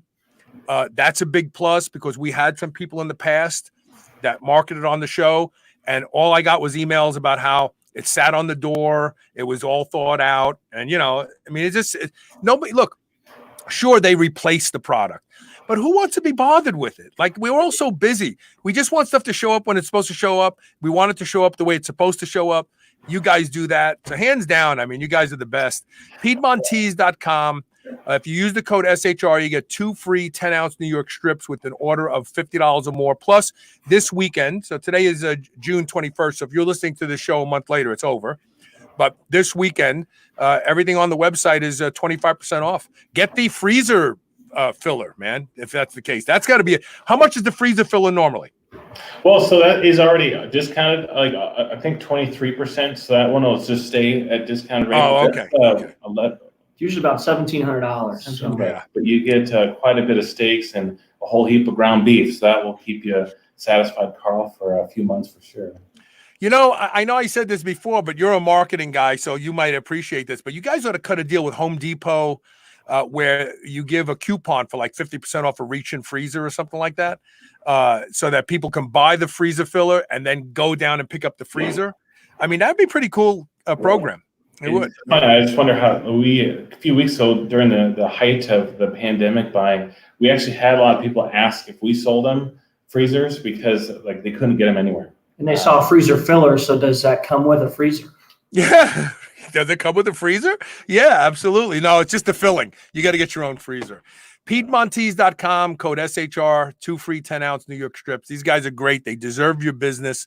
They're worthy of your dollars. Their food is fantastic. And if you eat Piedmontese beef one time, you will be disappointed in every other cut of beef that you ever are forced to eat, because you will be forced to eat it. You won't want to eat it. Guys, thanks for being sponsors of the show. Yeah, thanks for being here today. All right. Take care. Cheerio. All right, I'm going to take one quick commercial break. When I come back, I'm going to tell you why you shouldn't trust all science and why you must be a critical thinker in today's day and age. Stay tuned. We'll be right back with more Superhuman Radio.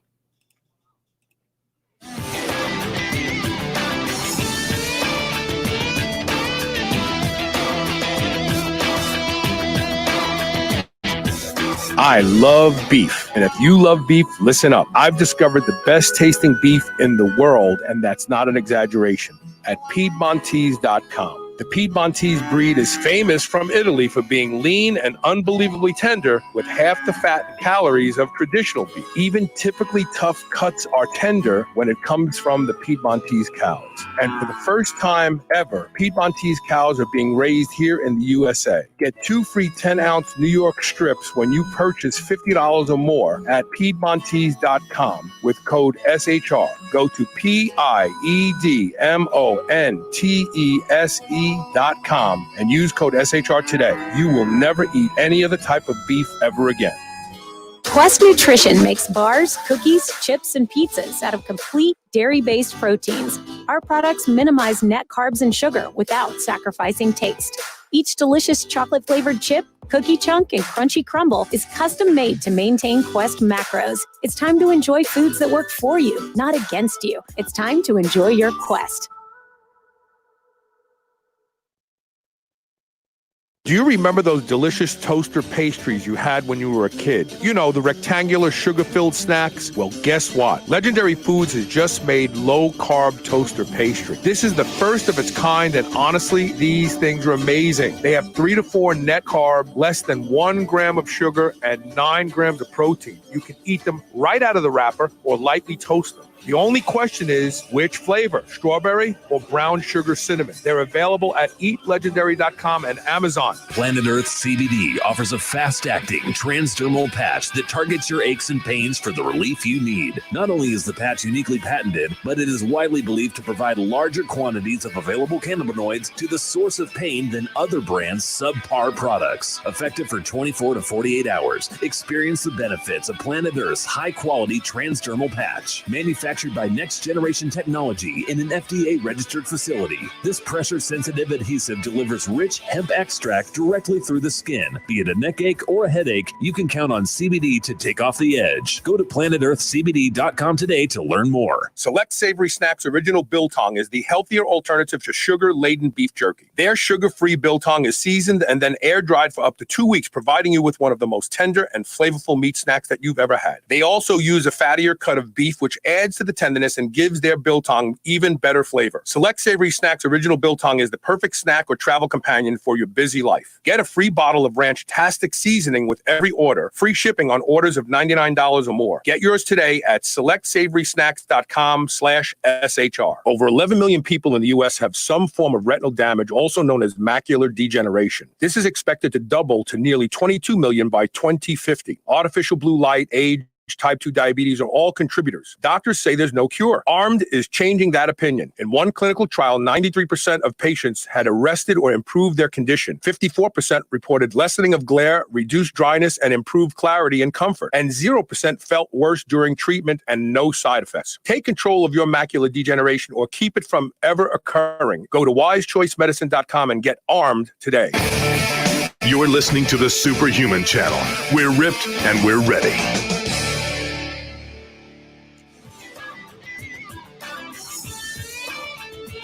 Welcome back. So I've been promoting critical thinking on this show for as long as I can think of. My English isn't too good, but my critical thinking is spot on. And it started to dawn on me probably about 8 or 9 years ago that there was science out there that really wasn't worthy of your attention. The problem with that kind of science is it gets people's attention.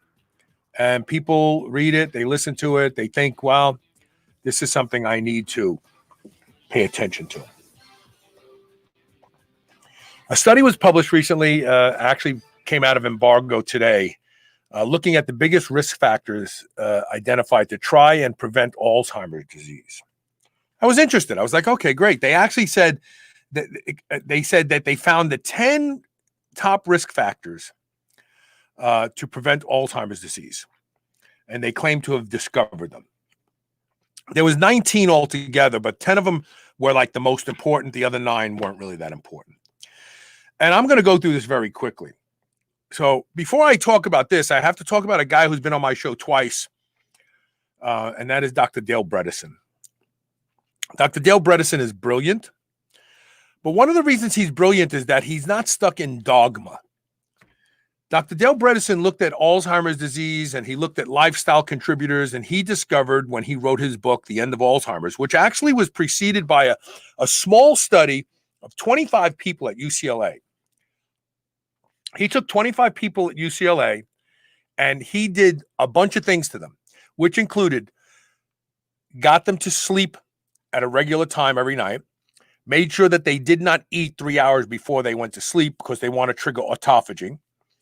Got them on HRT, did hormone panels. Whoever needed testosterone, estrogen, whatever it was, they will put on it. Got them to take certain supplements that have been shown to help with metabolic issues. Got them to eat low carb, low sugar foods to stabilize blood sugar and, of course, insulin and other things too. Got them to exercise every single day. Got them to move more and wear activity trackers so they keep track of whether or not they're getting their 10,000 steps a day. It took all of these things.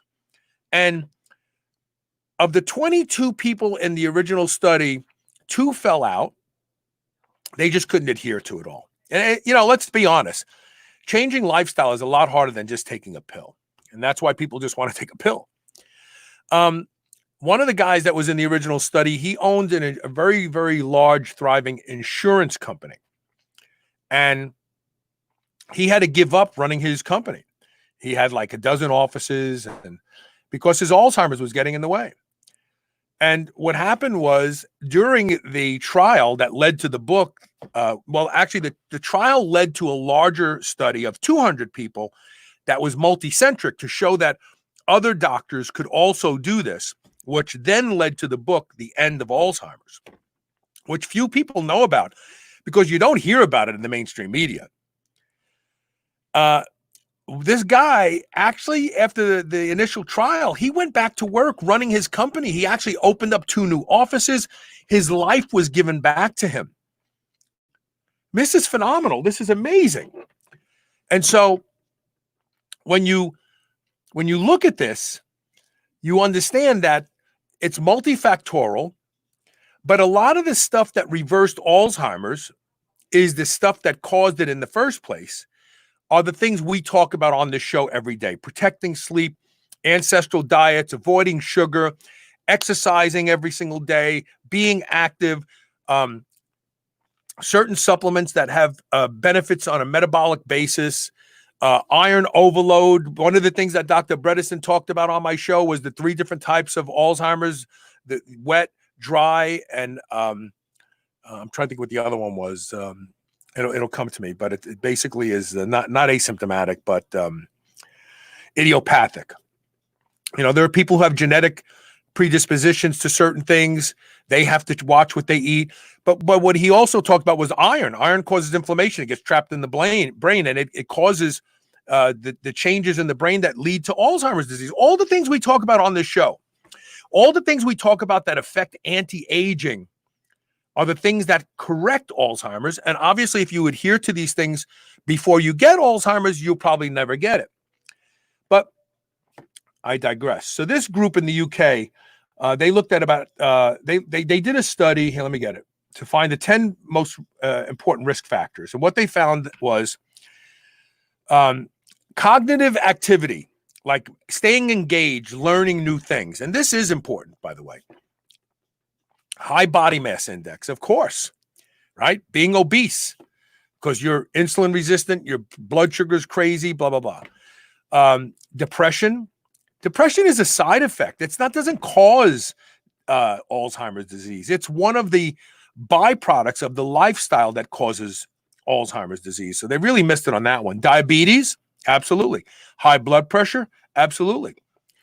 These were the strongest, and they felt that they had discovered some evidence-based information to give clinicians.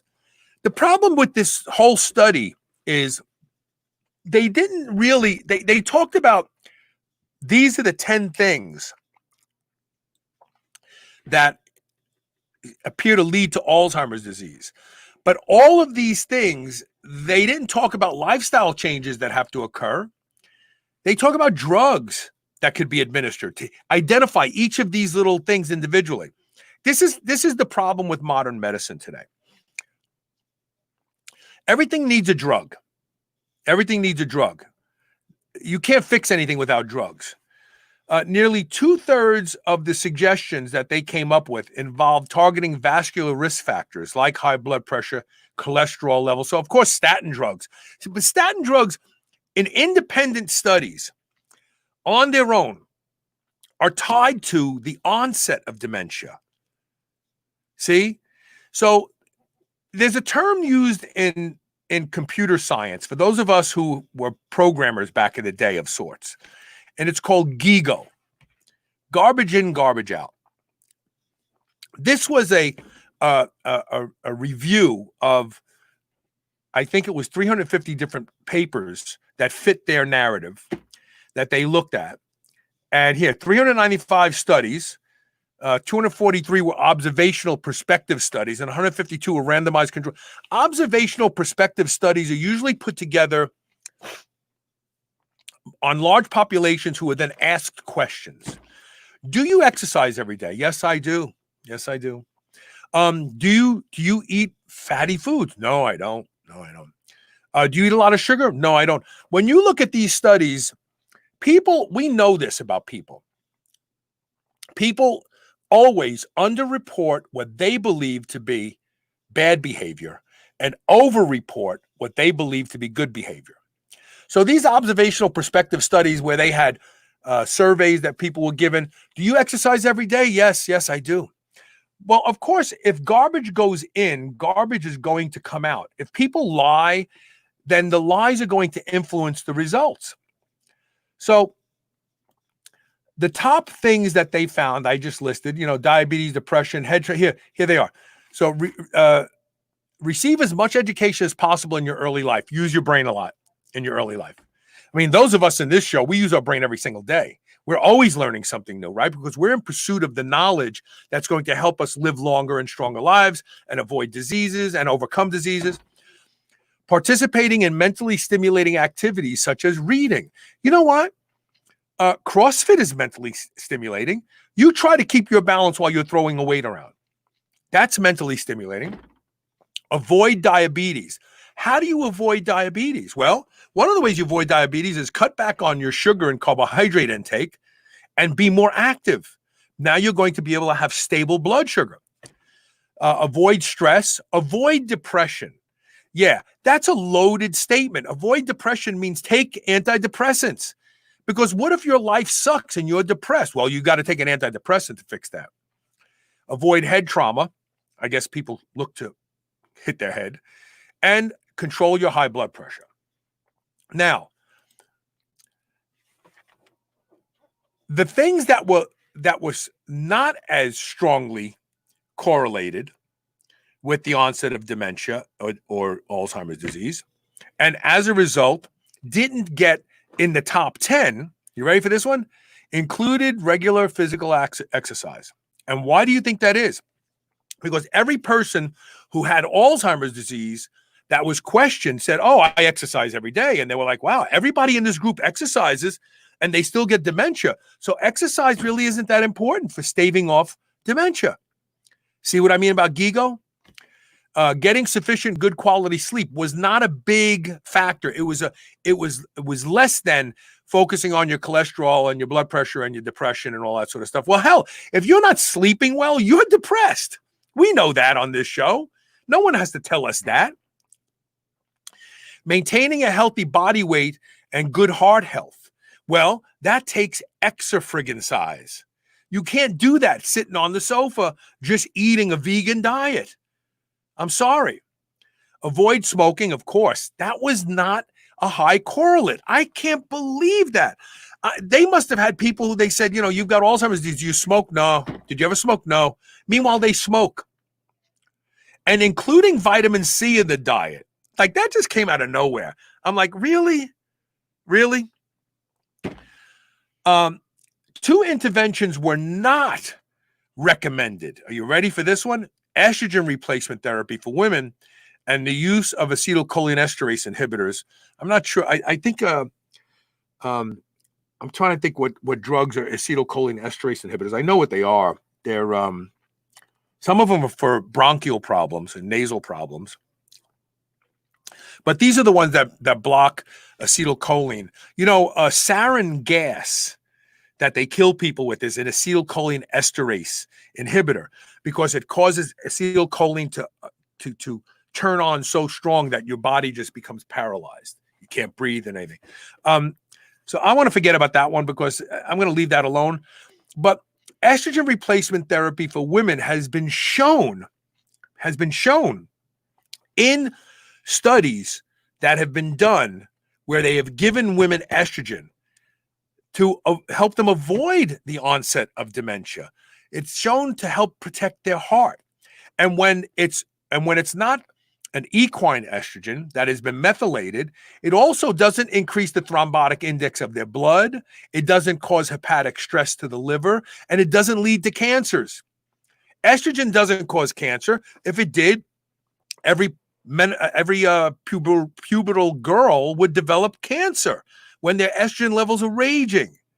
I mean, this is why I say, when you see studies like this, you must use critical thinking. And what you know to be true is contradicted by the study. Go with what you know to be true. Don't abandon your logic for somebody else's logic. Because this study is flawed. You can't ask people questions and then go, oh, and you didn't get Alzheimer's disease. So how do you like that? Eating cookies all day long doesn't lead to, because she didn't have it. It's just so silly. These studies are silly. And again, if you look at the work by Dr. Dale Bredesen, his work flies in the face of this study. Estrogen replacement therapy is important for women as they age. It's very important for women. Now, you can't take estrogen and then lead a crappy life, eat crappy food, not get sleep, and not expect to get cancer. You will. But it's not the estrogen that's giving it to you. It's the crappy life.